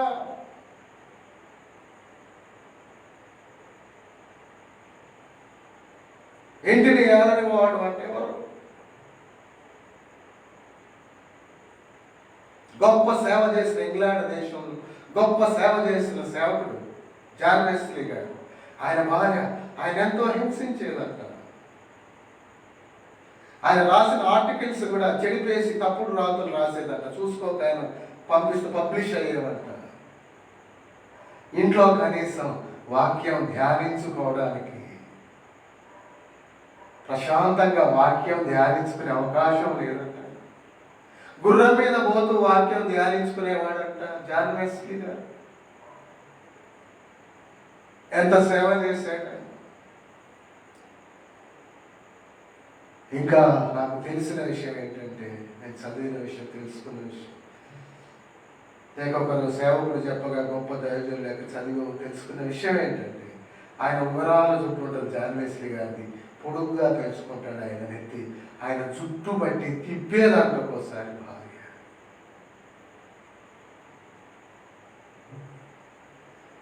తిప్పుతుంటే తిరిగాడు కానీ తిరుగుబాటు చేయలేదు జాన్ వెస్లీ.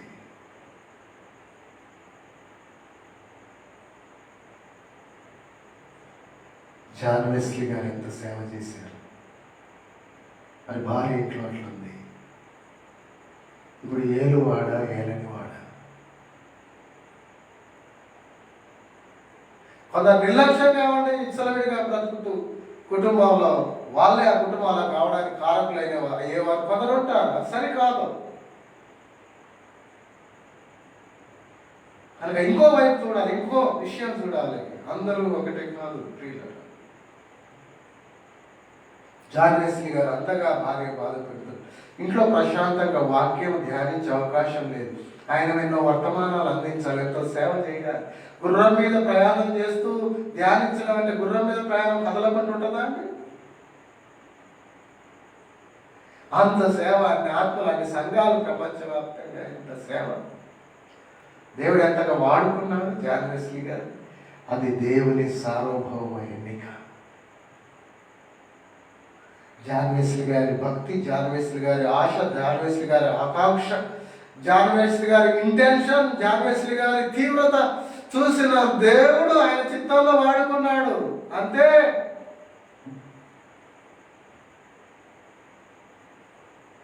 దేవుడు జాన్ వెస్లీ గారికి సమాధానం ఇస్తే, దేవుడు నాకు సమాధానం ఇచ్చాడండి. ఒకవేళ ఎవరైనా మీ ఇంట్లో నీ భార్య ఉంటుంది కదా, నువ్వు సేవ చేయొద్దు, నువ్వు ఇంటిని లేక మీరు ఇక్కడ నువ్వు ఇక్కడ మా సహవాసాన్ని రావద్దు, నువ్వు వేరు, మేము మాతో కలిసి ఉండొద్దు నువ్వు అని వెలివేస్తాం నేను అన్నాను అనుకో. ఒకవేళ అప్పుడు జాన్ వెస్లీ గారు దేవుడు సమాధానం ఇచ్చాడండి, నా భార్య పరిస్థితి ఇట్లుంది, మరి కానీ ప్రభావ మరి నువ్వేమో సేవకు పిలిచావు, మరి చేయమంటే చేస్తా, లేకుంటే ఊరుకుంటా, విశ్వాసిగా సాగిపోతా సేవ పెట్టి అని అన్నాడు అనుకో జాన్ వెస్లీ. ఒకవేళ అర్థం కాదు చెప్తా, అప్పుడు దేవుడు లేదు బిడ్డ, నేను నా సార్వభౌమ ఎన్నికలో నువ్వు సేవ చేయవచ్చు, చేయి సేవ, నీ నమ్మకత్వం నాకు తెలుసు కదా, నువ్వు ఆ విషయం సరే, ఆమె మారేటప్పుడు మారుతుంది, నువ్వు చేసేది చేయి బిడ్డ సేవ అని దేవుడు నాకు సమాధానం ఇచ్చాడండి. నేను అందుకే సేవ చేయాలనుకుంటున్నాను. లేదు లేదు, నేను నమ్మను, నువ్వు సమర్థించుకుంటున్నావు, నీ తప్పును సమర్థించుకుంటున్నాను, రాజీ పడుతున్నావు, కప్పిపుచ్చుకుంటున్నావు. దేవుడు సమాధానం ఇచ్చాడనే మాటతో నువ్వు సమర్థించుకుంటున్నావు అని అన్నావు అనుకో. ఇప్పుడు ఏం చేయాలి జాన్ వెస్లీ గారు? ఏం చేయగలడు? తల దించుకొని ఆయన సేవ ఏదో దేవుని సేవ చేసేది సరే అంటే ఆయన చేసే సేవ ఏదో చేసుకుంటే వెళ్ళడమే, ఇంకేం చేయగలరు? సరే వెళ్ళేస్తే వేసారు లేండి అని చేసుకుంటే వెళ్ళడమే. మీ దృష్టిలో నేను సేవకునే కాకపోతే నేనేం చేయగలను బ్రదర్? ఇక మరి దేవుడేమో సమాధానం చేసుకుంటూ పోతాను.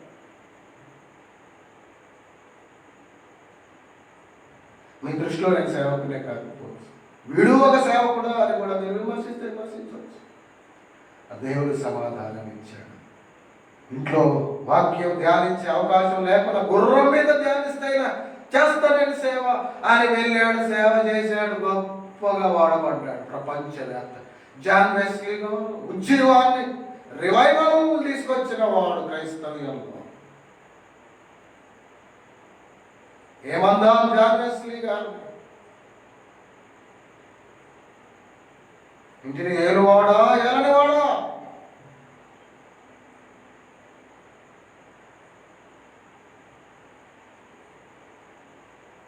విలియం కేరీ భారతదేశానికి వచ్చి ఎంత సేవ చేశాడు. ఆయన భార్య కూడా ఆయన చాలా ట్రబుల్ చేసేది, ఇబ్బంది పెట్టేది. తన కుమారుడు చచ్చిపోయినప్పుడు విలియం కేరీ గారి కుమారుడు సమాధి చేయడానికి ఎవరు సహకరించక ఆయనే సమాధి తవ్వి సమాధి చేస్తున్నప్పుడు ఆమె మానసికంగా దెబ్బతిన్నది. కత్తి పట్టుకొని చంపుతానని తరిమేదంట కొన్నిసార్లు. మానసికంగా దెబ్బతినక ముందు అసలు ఆయన సేవకు వచ్చేటప్పుడు, ఇంగ్లాండ్కి వచ్చేటప్పుడే ఎంత బదిలాగా రాకపోతే మళ్ళీ హార్బర్కు లేక ఓడరేవుకు వెళ్ళి మళ్ళీ బతిలాడి మళ్ళీ బతిలాడి 2-3 సార్లు లేక కొన్నిసార్లు వెళ్ళి బతిలాడి అప్పుడు వచ్చింది అక్కగారు.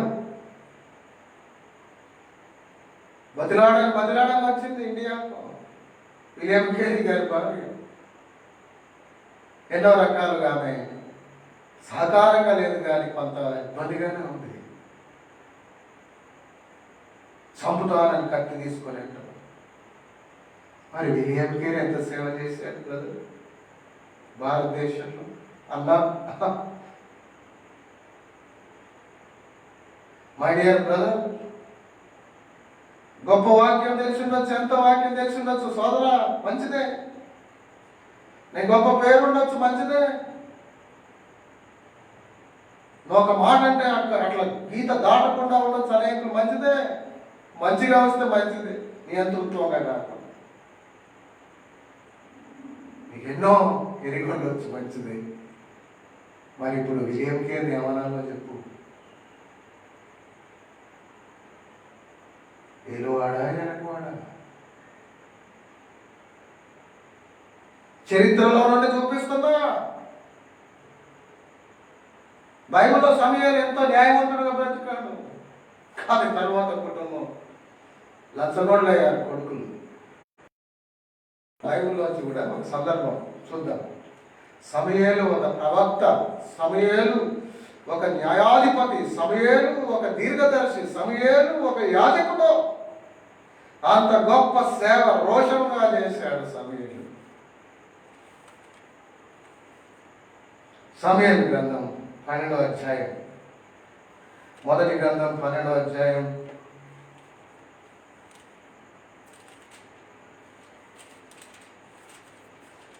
మనం చూసినప్పుడు అక్కడ సమూయేలు తన గురించి తాను నేను ఉన్నాను మీ ముందు అని ఒక సవాలుకరమైన మాట ఆయన అక్కడ అనడం మనం చూస్తాం. 12వ అధ్యాయం 3వ వచనంలో నేను చదువుతాను. ఇదిగో నేనున్నాను, ఇశ్రాయేలీయులారా ఇదిగో నేనున్నాను. బాల్యం నుండి నన్ను ఎరిగిన వాళ్ళు కూడా మీలో ఉండొచ్చు, పెద్ద వయసు వాళ్ళు. నా తల్లి పాలు మరవగానే తీసుకొచ్చి మందిరాలు వచ్చిపోయింది. ఇంకా ఏది దగ్గర ఎదిగాను. ఓపెన్ ఫినాన్స్ ఎలాంటివి అలాంటివి వారున్నా నేను భక్తిని కాపాడుకున్నాను.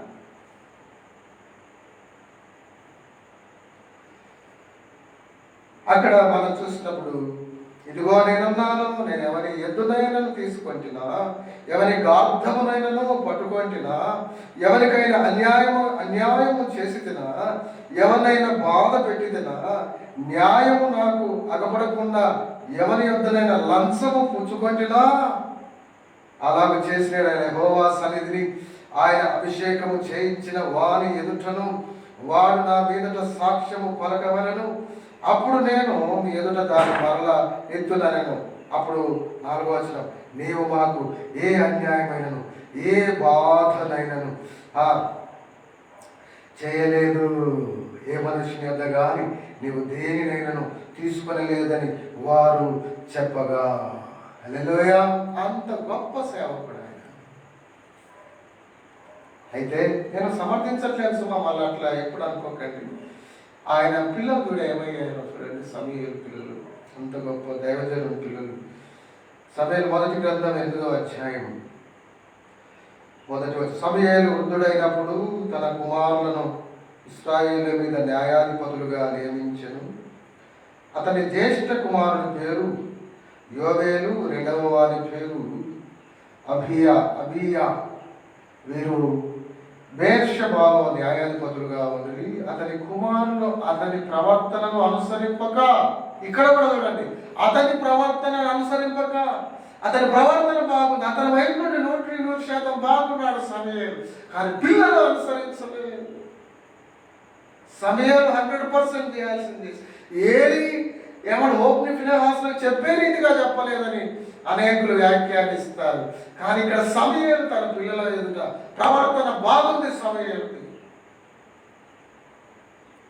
కానీ వారు ఆయన ప్రవర్తన అనుసరింపక ధనాపేక్షలై లంచములను పుచ్చుకొని న్యాయమును త్రిపివేయగా. ఇప్పుడు ఆ పాయింట్ ఏంటంటే, సమూయేలు భక్తుడా కాడా? ఇక్కడ కూడా ఈ సందర్భంలో కూడా ఆ తండ్రి ప్రవర్తన వల్ల వాళ్ళ ప్రవర్తన లేదా, అనుసరించలేదా తండ్రితో, అతని ప్రవర్తన అనుసరింప. అంటే దేవుడు అది చూస్తాడు ప్రియులారా. భక్తుడు తన వైఖరి తను ఎలా బ్రతికాడు, ఏదైనా కుటుంబంలో పొరపాటు జరిగితే ఆయన వైఖరి అంటుంది, ఆయన విధానం నలిగిపోయాడా, లేదా తేలికగా తీసుకున్నాడా, అప్పుడు కూడా తన వైఖరి అంటుంది మారిపోయాడా, ఇంకా బాగా బ్రతికాడా, అలా దిద్దే ప్రయత్నం చేసి ఇవన్నీ పరిగణలోకి తీసుకుంటాడు దేవుడు. తీసుకోడా? దేవుడికి అన్నీ తెలుసు, హృదయం కనుక దేవుడికి హృదయవంతరంగాలు తెలుసు కనుక ఆయన ఆ వారి భక్తి జీవితాలను బట్టి కొన్ని కుటుంబాల్లో కొన్ని సమస్యలు ఉన్న వాళ్ళు సహిస్తూ సాగుతున్నప్పుడు దేవుడు ఆయన సార్వభౌమ ఎన్నికలు వాడుకోవడం బైబిల్లో చూస్తాం, సంఘ చరిత్రలో చూస్తాం.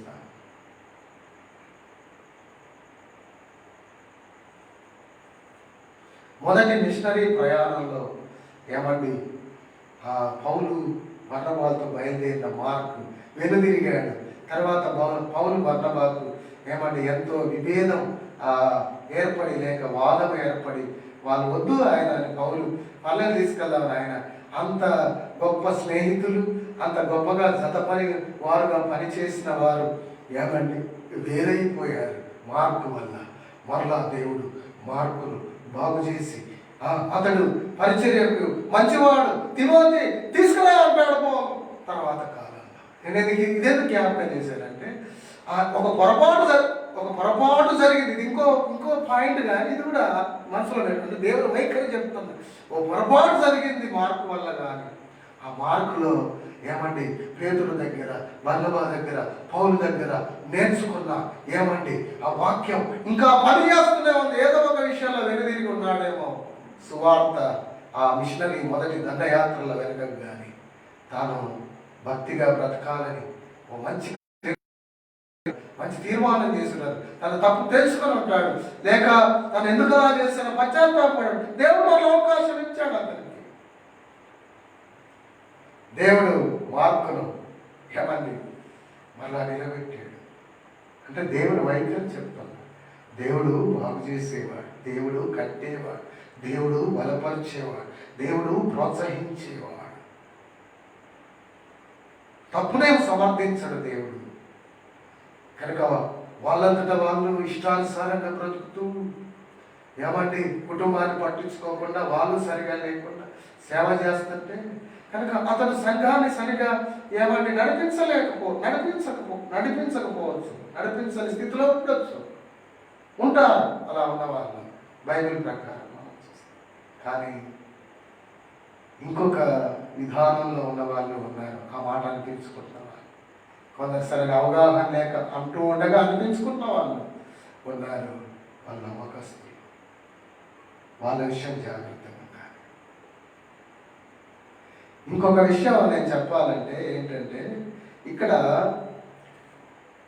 27 విషయాలు ఉన్నాయి కానీ ఇక్కడ 27 విషయాలు ఉన్నాయి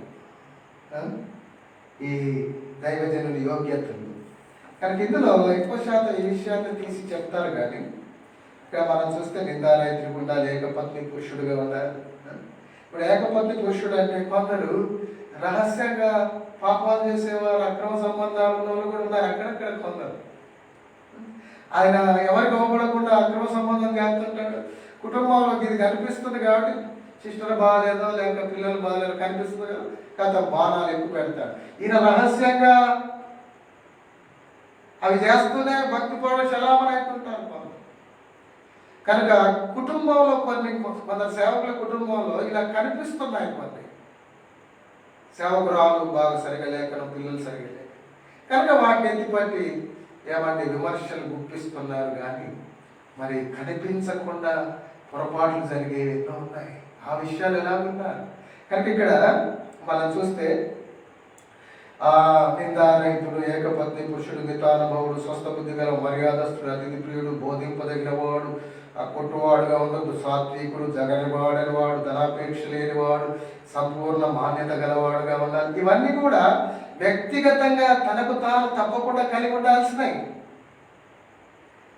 ఇప్పుడు ఇంటిని ఏలనేవాడు అనేదేమో ఒకవేళ తాను వ్యక్తిగతంగా సరిగా ఉన్నా ఇంట్లో వాళ్ళు ఎవరైనా సరిగా లేకుంటే అనిపించుకునే అవకాశం ఉంది. కానీ ఈ మిగతా అన్ని కూడా మిగతా 26 వ్యక్తిగతంగా తనకు తానుగా ఖచ్చితంగా ఉండాల్సినవి. ఇంకోటి ఏమో ఖచ్చితంగా తనకు తానుగా ఉన్నాయి. ఒక్కటి ఇంటిని ఏలువాడు తనకు తానుగా ఖచ్చితంగా ఉన్నాయి. ఇంట్లో ఎవరైనా సరిగా లేకుండా అది అనిపించుకునే అవకాశం. కనుక ఈ 26 విషయాల్లో కొంతమంది వాళ్ళు సరిగా లేకుండా కొన్ని కనిపించని ఉన్నాయి కదా, అవి చేసుకుంటూ కూడా అంటే మీరు ఇలా విమర్శిస్తారా, మీరు ఎలా ఉన్నారు చూడండి అట్లానట్లే నేను అర్థం చేసుకోవడానికి చెప్తున్నాను నేను. కనుక తర్వాత కొత్తవాడు కాకుండా సమాజంలో మంచి సాక్ష్యం, గృహ నిర్వాహకుడు, స్వేచ్ఛ పాడుకుండక జాగ్రత్తగా ఉండడం, కోరుగా ఉండొద్దు, ఏమని దుర్లాభమును అపేక్షించేవాడుగా ఉండొద్దు, సజ్జన ప్రియుడుగా ఉండాలి, నీతిమంతుడుగా ఉండాలి, పవిత్రుడుగా ఉండాలి, ఆశా నిగ్రహం ఉండాలి, హెచ్చరించేవాడుగా ఖండించేవాడుగా ఉండాలి, బ్రతికేవాడుగా ఉండాలి. ఇవన్నీ కూడా చూసారా. మిగతా 26 చూస్తే వ్యక్తిగతంగా ఎవరికి వారు ఖచ్చితంగా ఉండాల్సినవి. ఈ కుటుంబ విషయంలో కూడా వ్యక్తిగతంగా తన ఖచ్చితంగా ఉండాలి, కుటుంబ సభ్యుల కోసం కూడా పనిచేస్తుండాలి. తాను ఖచ్చితంగా వ్యక్తిగతంగా ఉండాలి. వాళ్ళు సరిగా ఉండకపోవచ్చు.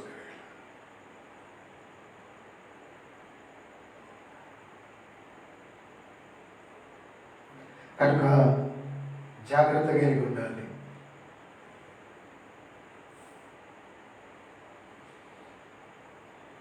కొంతమంది ఎలక్షన్స్ వచ్చాయంటే డబ్బు కోసం పరుగులు తీస్తారు, రాజకీయ నాయకుల దగ్గరికి చేతులు సాగుతారు. ఇలాంటి వాళ్ళు నమ్మకంగా సేవ చేస్తున్న వాళ్ళని వేలు పెట్టి విమర్శిస్తుంటారు, బల్ల గుద్దుతుంటారు. ఒక ఆయన హిమ్ములో డబ్బు ధనాపేక్ష సమస్త కీళ్లకు మూలం అంటుంది. ధనాపేక్ష లేనివాడుగా ఉండాలని బైబిల్ చెప్తుంది. దుర్లాభం అపేక్షించొద్దని 20వ గీతలో ఉంది. దుర్లాభం అపేక్షించొద్దు సేవకుడు. కానీ అది ఎవరికి అర్థం కాకుండా రాజకీయ నాయకులు ఇళ్లలోకి పోయి పోటీ చేస్తున్నారు. సీక్రెట్గా ఎర్లీ మార్నింగ్ నైట్ పోయి అడుకొచ్చుకునే సేవకులు లేరా? కొందరు కొందరు కొందరు ఎలక్షన్లు వస్తే సంఘంలో సంఘ సభ్యుల సంఖ్యను చూపించి డబ్బులు తెచ్చుకునేటోళ్ళు లేరు. మందిరం గోడ కట్టుకోవాలి, స్లాబులు వేసుకోవాలని అడుకొచ్చుకునేవాళ్ళు. దేవుడి కూడా ఈ ఇంటిని ఏలనివాడు అని అనబడుతున్నవాడు, విమర్శించబడుతున్నవాడు వెళ్ళాడు రాజకీయ నాయకుల దగ్గరికి. దేవుని పైన ఆధారపడి ఆయన వీళ్ళని విమర్శిస్తారు, వీళ్ళు పోయి అడకొచ్చుకుంటారు. కానీ ఇది అవపడుతుందిగా, ఇది అవపడుతుంది. ఇది సీక్రెట్. ఒక ఆయన అంట ఒక ఊరికి వస్తుంటే సేవకుల ఊరికి వస్తుంటే చెయ్యి ఆపితే లారీ ఆయన ఎక్కించుకున్నాడంట. వ్యానో లారో డీసీఎమో వ్యాన్ లారీ ఎక్కించుకుని ఎక్కడ కూర్చొని అలా మామిడి పళ్ళు, జామ పళ్ళు, బత్తాయిలు మొత్తానికి పండ్లు లోడ్. అది చిన్నగా నేను విమర్శిస్తలేను సుమా సేవకులను. నేను ఎందుకు చెప్తున్నానంటే ఇలా కొన్ని ఏమో తేలికగా తీసేసుకుంటున్నారు. ఏమంటే చాలా సీరియస్ తీసుకోవాల్సినవి తేలికగా తీసుకుంటూ నమ్మకంగా దేవుని సార్వభౌమ ఎన్నికలు నమ్మకంగా సేవ చేస్తున్నారని విమర్శిస్తున్నారు కదా. అలాంటి వాళ్ళు మారాలి. అది నేను చెప్పేది. బస్ సాయం సరే వాళ్ళు పోతున్నారు, ఎక్కించుకున్నాం, ఇబ్బంది పడుతున్నారు, ఎక్కించుకుంటే చిన్నగా అందులో పనులు కింద బ్యాగ్ చేసుకొని వచ్చాడు పాస్టర్ గారు. వాళ్ళందరికీ ఇస్తున్నాడు సేవకులు. తర్వాత ఎక్కడి అంటే ఇంకో సేవకుడు ఆయన పట్టున్నాడు. ఆయన చెప్పాడు అలా తెలవకుండానే బ్యాగులు వేసుకొచ్చాడు బ్రదర్. అయినా అట్ట బయటపడ్డది. అదేంటంటారు, దొంగతనం కాదా? పండ్ల కోసం. ఇప్పుడు ఆన్లైన్ కూడా అంటాడు ఒక్కోసారి, నెలలోడినా ఈ నమ్మకస్తులు అంటే దొంగతనం చేయను. ఎందుకంటే అవపడుతుంది సిస్టర్, అవపడుతున్నారు పిల్లలు సరిగా లేదు. ఈయనదేమో సీక్రెట్గా వేసాడు.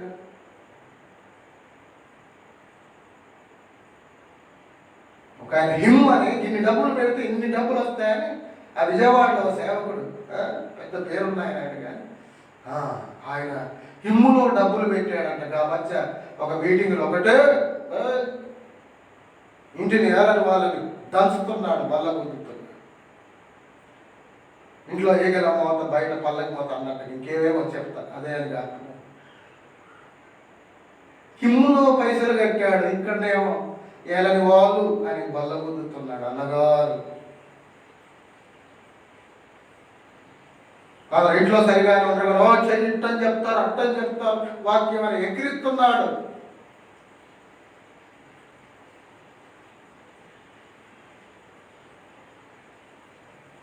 హిమ్ములో పైసలు ధనాపేక్ష. నువ్వు 5,000 పెడితే 20,000 40,000 ఎట్టిస్తారు, ఎట్టొస్తాయి?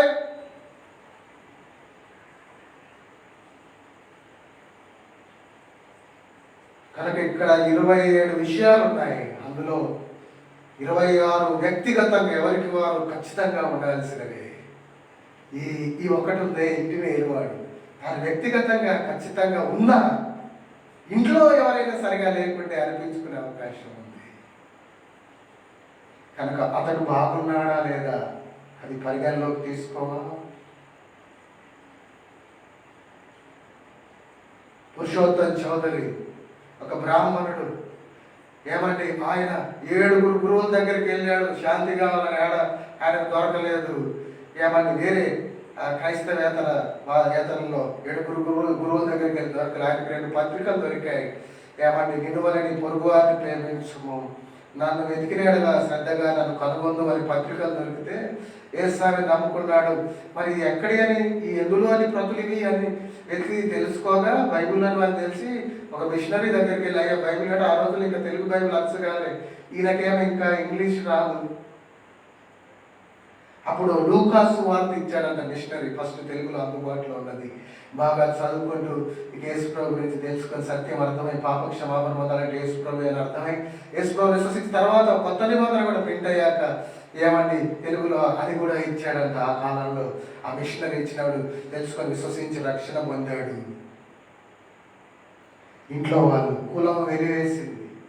బ్రాహ్మణులు, నిష్టగల బ్రాహ్మణులు, వేదాలు ఎన్నో పారాయణం చేసిన వాడు. చౌదరీస్ అని 4 గ్రామాలకు అధికారిగా ఉండేవారికి ఉండే బిరుదంట ఆ రోజుల్లో. చౌదరి అంటే మోజెస్ చౌదరి గారు చౌదరి అంటే సింహం అని అర్థం చెప్పాడు అసలు. చౌదరి అంటే ఏమండి 4 ఊర్లకు అధిపతిగా ఉన్నవారిని చౌదరి అని ఆ బిరుదు ఇచ్చేవారంట ఆ రోజుల్లో. ఇంకా ఇంకో విషయం ఏంటంటే చతుర్వేదాలు పారాయణం చేసిన వారికి కూడా ఆ బిరుదు ఇచ్చేవారంట. హైందవ విధానంలో హైందవ్యంలో హిందువుల్లో చతుర్వేదాలు పారాయణం చేసిన వారికి చౌదరి అని బిరుదు ఇచ్చేవారంట ఆ రోజుల్లో. కనుక పురుషోత్తం చౌదరి ఎన్నో వేదాలు పఠించిన వాడు,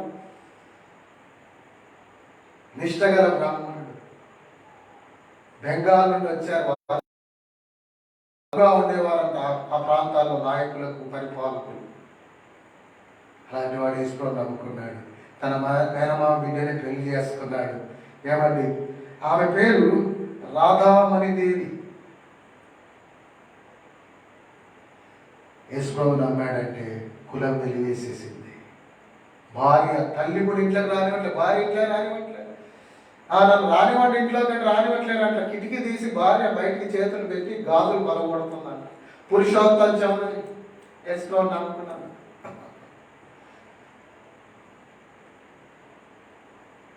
తర్వాత ఆయన మద్రాసు వెళ్ళిపోయాడు. మళ్ళీ మద్రాసు నుంచి విజయనగరం వస్తూ నడుస్తూ ఆయన కాలినడకన 700 కిలోమీటర్లు కాలినడకన నడుస్తా వస్తూ ఆయన పరిచర్య చేయగా 28 చోట్ల సంఘాలు స్థాపించబడ్డాయి. భార్య తనను దరికి చేరనివని వదిలేసింది. భార్య వదిలేసిన, తల్లిదండ్రులు ఇంట్లోకి రానివ్వని పురుషోత్తం చౌదరి భార్య గాజులు పలగొట్టి ఒక మూట బయటకి విసిరేశారట, బట్టల మూట, పో అని. అప్పుడు ఆయన మంచి పాటలు రాసేవాడు. అప్పుడు ఆయన తల మీద ఆ మూట పెట్టుకొని, యేసువంటి ప్రియ బంధుడు నాకిక ఇహ పరములలో లేడన్నా, బసురముగ నిజ భక్తుల మదికది అనుభవ గోచరమే పొడగునన్నా, యేసువంటి ప్రియ బంధుడు నాకిక ఇహ పరములలో లేడన్నా, తల్లిదండ్రులు మరచిన గాని తాను మరవడెప్పుడు నన్ను, తల్లిదండ్రులు మరచిన గాని తాను మరవడెప్పుడు నన్ను, ఉలమునెత్తి పిలిచిన వేళ ఓహోయనుచు దరికి వచ్చు, యేసువంటి ప్రియ బంధుడు నాకిక ఇహ పరములలో లేడన్నా. నేను మా సమాధానం లేదు, చచ్చామనుకుంటాను. గాజులు బలగొట్టి మూట విసిరేస్తే యేసువంటి ప్రియ బంధుడు. అది చూశాడు యేసయ్య. ఆయన సార్వభౌమ ఎన్నికలో ఎన్నుకున్నాడు 28 సంఘాలు. ఆంధ్ర క్రైస్తవ కీర్తనల్లో 70 కీర్తనలు ఉన్నాయి. దాదాపు 130 భక్తి గీతాలు రాశాడు. 28 చోట్ల కాలినడకన 700 కిలోమీటర్లు నడుస్తూ ఏమండి 28 సంఘాలు కట్టాడు. ఏలువాడా ఏలనివాడా చెప్పు. ఇంటిని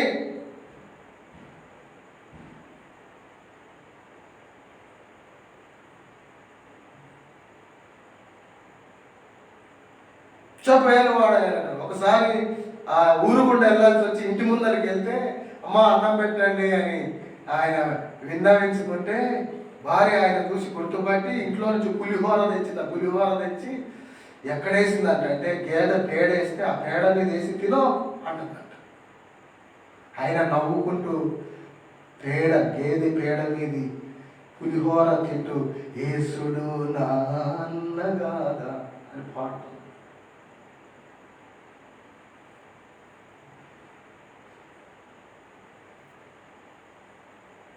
చూసారా?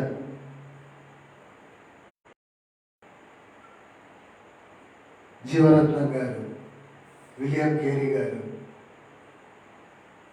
జాన్ వెస్లీ గారు, పురుషోత్తం చౌదరి గారు, బ్రదర్ బక్సింగ్ గారు ప్రభుని నమ్ముకున్న తర్వాత ఆయన భార్య ఆయనతో రాలేదు. ఎంతో ఏడ్చాడంటే, ఎంతో బ్రతిలాడాడంటే రాలేదు. బక్సింగ్ గారు ఇంటిని గారనివాడ.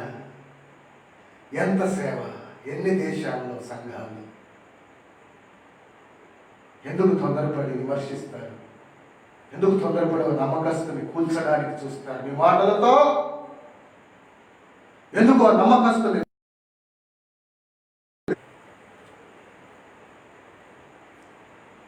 క్షమించండి, అది డాటా కట్టేది, కొంచెం మెసేజ్ వచ్చి ఆగింది. ఎందుకు మనం నమ్మకస్తుల విషయంలో ఒకవేళ ఎవరైనా ఉంటే ఆ నమ్మకస్తుని వెలువేసేవాడు.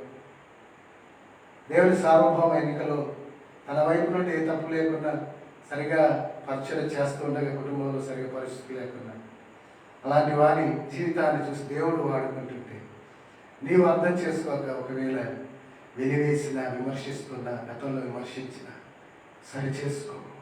ఇకనైనా సరి చేసుకో,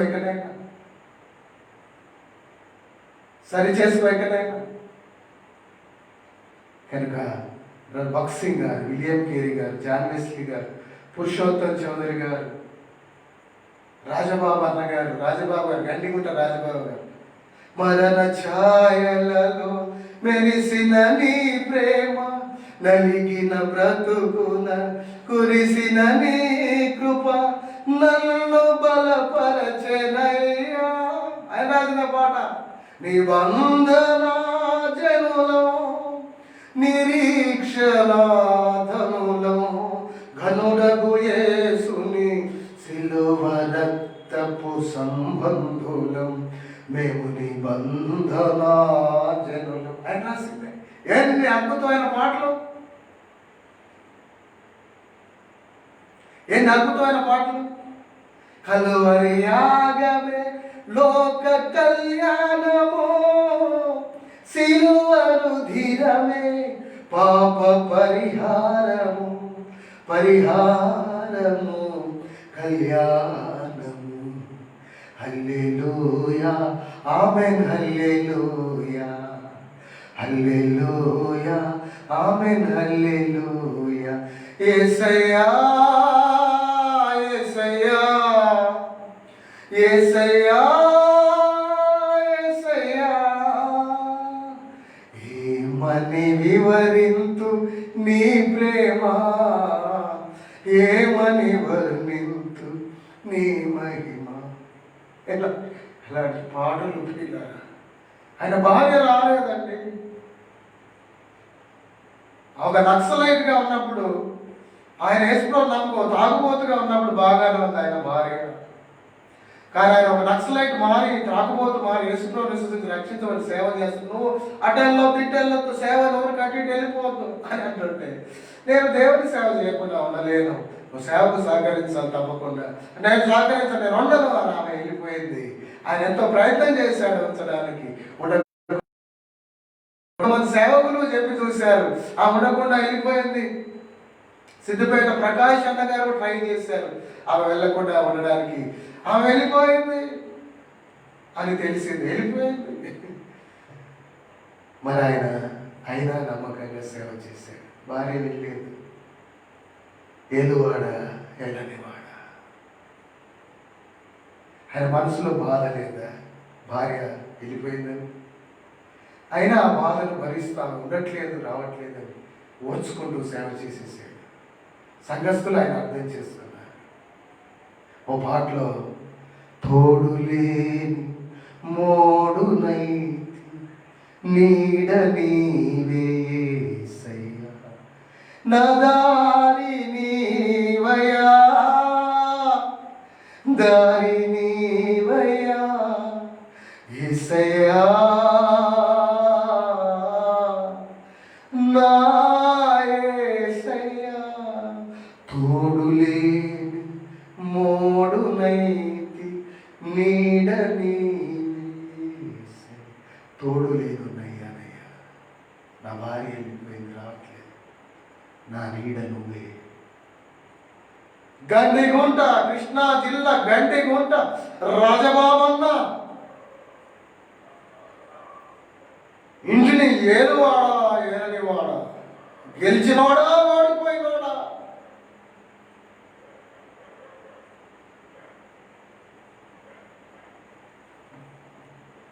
ముగిస్తున్నాను. నేను బైబిల్లో ఎన్నో విషయాలు చూశాను, బైబిల్లో ఎందరో వ్యక్తులను చూశాను, సంఘ చరిత్రలో ఎందరినో మీ దృష్టికి తీసుకొచ్చాను. సరైన అవగాహన లేక ఎవరి సాక్ష్యాలు సమాధి చేయడానికి చూడొద్దు.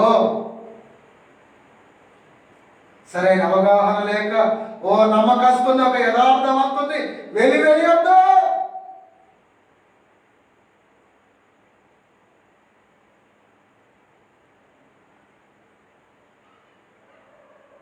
వారి సాక్ష్యాన్ని కూల్చొద్దు. విశ్వాసంలో వాళ్ళకి చెడ్డ పేరు వచ్చేలా మాట్లాడొద్దు. సేవకుల నడుమ వాళ్ళను పలుసన చేయొద్దు.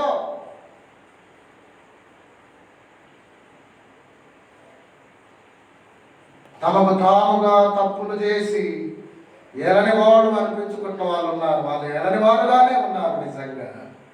కానీ వారి పొరపాటు లేకుండా సహిస్తూ ఓర్చుకుంటూ సేవ చేస్తున్న వారెందరో ఉన్నారు. వారి విషయంలో జాగ్రత్త. ఆ మొదటి రకం వారి కొరకు ప్రార్థన చేయి, ఇలాంటి వారి కొరకు సహకారం చేయి, చేతనైతే మేలు చేయి, సాయం చేయి, లేకుంటే మౌనంగా ఉండు. దేవుడు తన సార్వభౌమ ఎన్నికలో వారిని వాడుకుంటున్నాడు.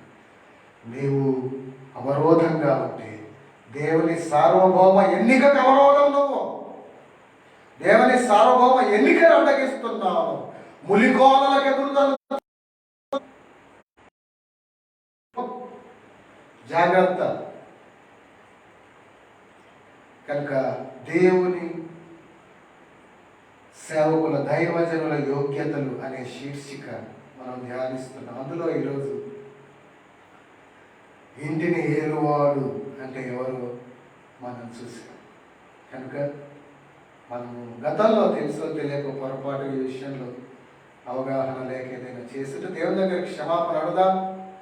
మనం ఒకవేళ సరైన అవగాహన లేక ఎవరికైనా ఎవరి విషయం చెడు ప్రచారం చేసిన, వాళ్ళ సాక్ష్యాన్ని దెబ్బతీసిన, వాళ్ళని బాధించిన, వెలివేసిన, ఒకవేళ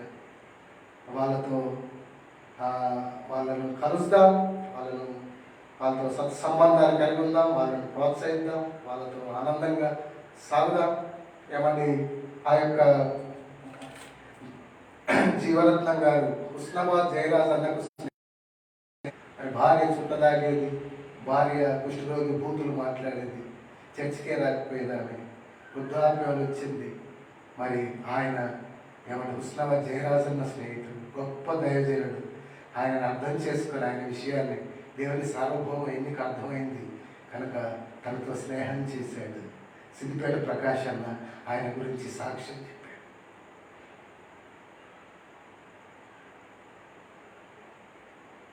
ఏదైనా గతకాల పొరపాటు సరి చేసుకున్నాం. అలాంటి వారి విషయం సంతోషపడదాం, వారిని ప్రోత్సహిద్దాం. మన వంతుగా చేయగలిగిన సేవలో సహకారం అందిద్దాం. అప్పుడు దేవుడు ఎంతో సంతోషపడతాడు. బాగలేని వారు, నిజంగానే వారు బాగలేక ఇష్టానుసారం బ్రతుకుతూ కుటుంబాలను సరిగా చూసుకోక ఆ కుటుంబంలో ఆ పరిస్థితులకు వారే కారణంగా ఉన్న సేవకులు మారాలని ప్రార్థన చేద్దాం. వారికి కూడా మనము ఆ స్థితి నుండి లేవడానికి చేయూతనిద్దాం. దేవుడు సంతోషపడతాడు. Let us pray. దయగల తండ్రి, జీవగల దేవ, నీ పరిశుద్ధ పాదాలకు వందనాలు. ఎన్నో ఏళ్ళుగా నా మదిలో ఉన్న ధ్యానం, ఆయా రీతులుగా ఆయా సందర్భాల్లో నేను ఇస్తున్న ఈ ధ్యానం ఈరోజు అందించడానికి కృపనిచ్చినందుకు వందనాలు. దీనిని ప్రియులు ప్రియులు సరిగా అందరూ సరిగా అర్థం చేసుకోరు. సరిగా అర్థం చేసుకున్న వారిని బట్టి స్తోత్రాలు. ఎవరైనా సరిగా అర్థం చేసుకోకుండా ఉంటే వారు ఇకనైనా సరిగా అర్థం చేసుకోగలరు. సహాయం చేయమని నాయన మేమందరం మీ కొరకు ఇంకెక్కువ నమ్మకంగా నాయన మీ పరిచయంలో మీ దివ్య సేవలో సాగిపోటకు మీ కృప ప్రసాదించడం. సరిగా లేని సేవకులు, కుటుంబ విషయం సరిగా లేని వారు సరి చేసుకుంటారు. వారు సరిగా ఉన్న కుటుంబంలో కొందరు సరిగా లేక ఇంటి వారే శత్రువులై బాధిస్తున్న వారు, సేవకు ఇబ్బంది కలిగిస్తున్న వారు ఉండగా అలాంటి వారిలో మార్పును తీసుకురమ్మని, సహిస్తూ సేవ చేస్తున్న సేవకుని ఇంకా బలపరిచి సేవకులను ఇంకా బలపరిచి మీరు వాడుకోండి. మీ మహిమలో ఇంకెక్కువగా మీ మహిమార్థం వాడుకోండి. మీ సార్వభౌమత్వంలో వాడుకుంటున్నారు, మిమ్మల్ని స్తుతిస్తున్నాము. ఇంకెకాలంగా మీరు వాడుకోండి. మహిమ మీరు పొందుతున్నారు. క్రీస్తు ప్రభు ద్వారా విశ్వాసంతో స్తుతించి ప్రార్థిస్తున్నాము తండ్రి. ఆమేన్.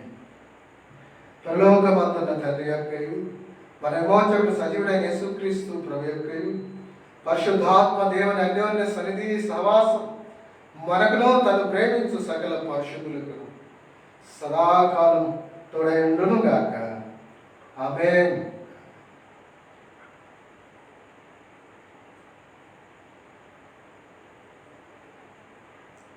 Praise the lord.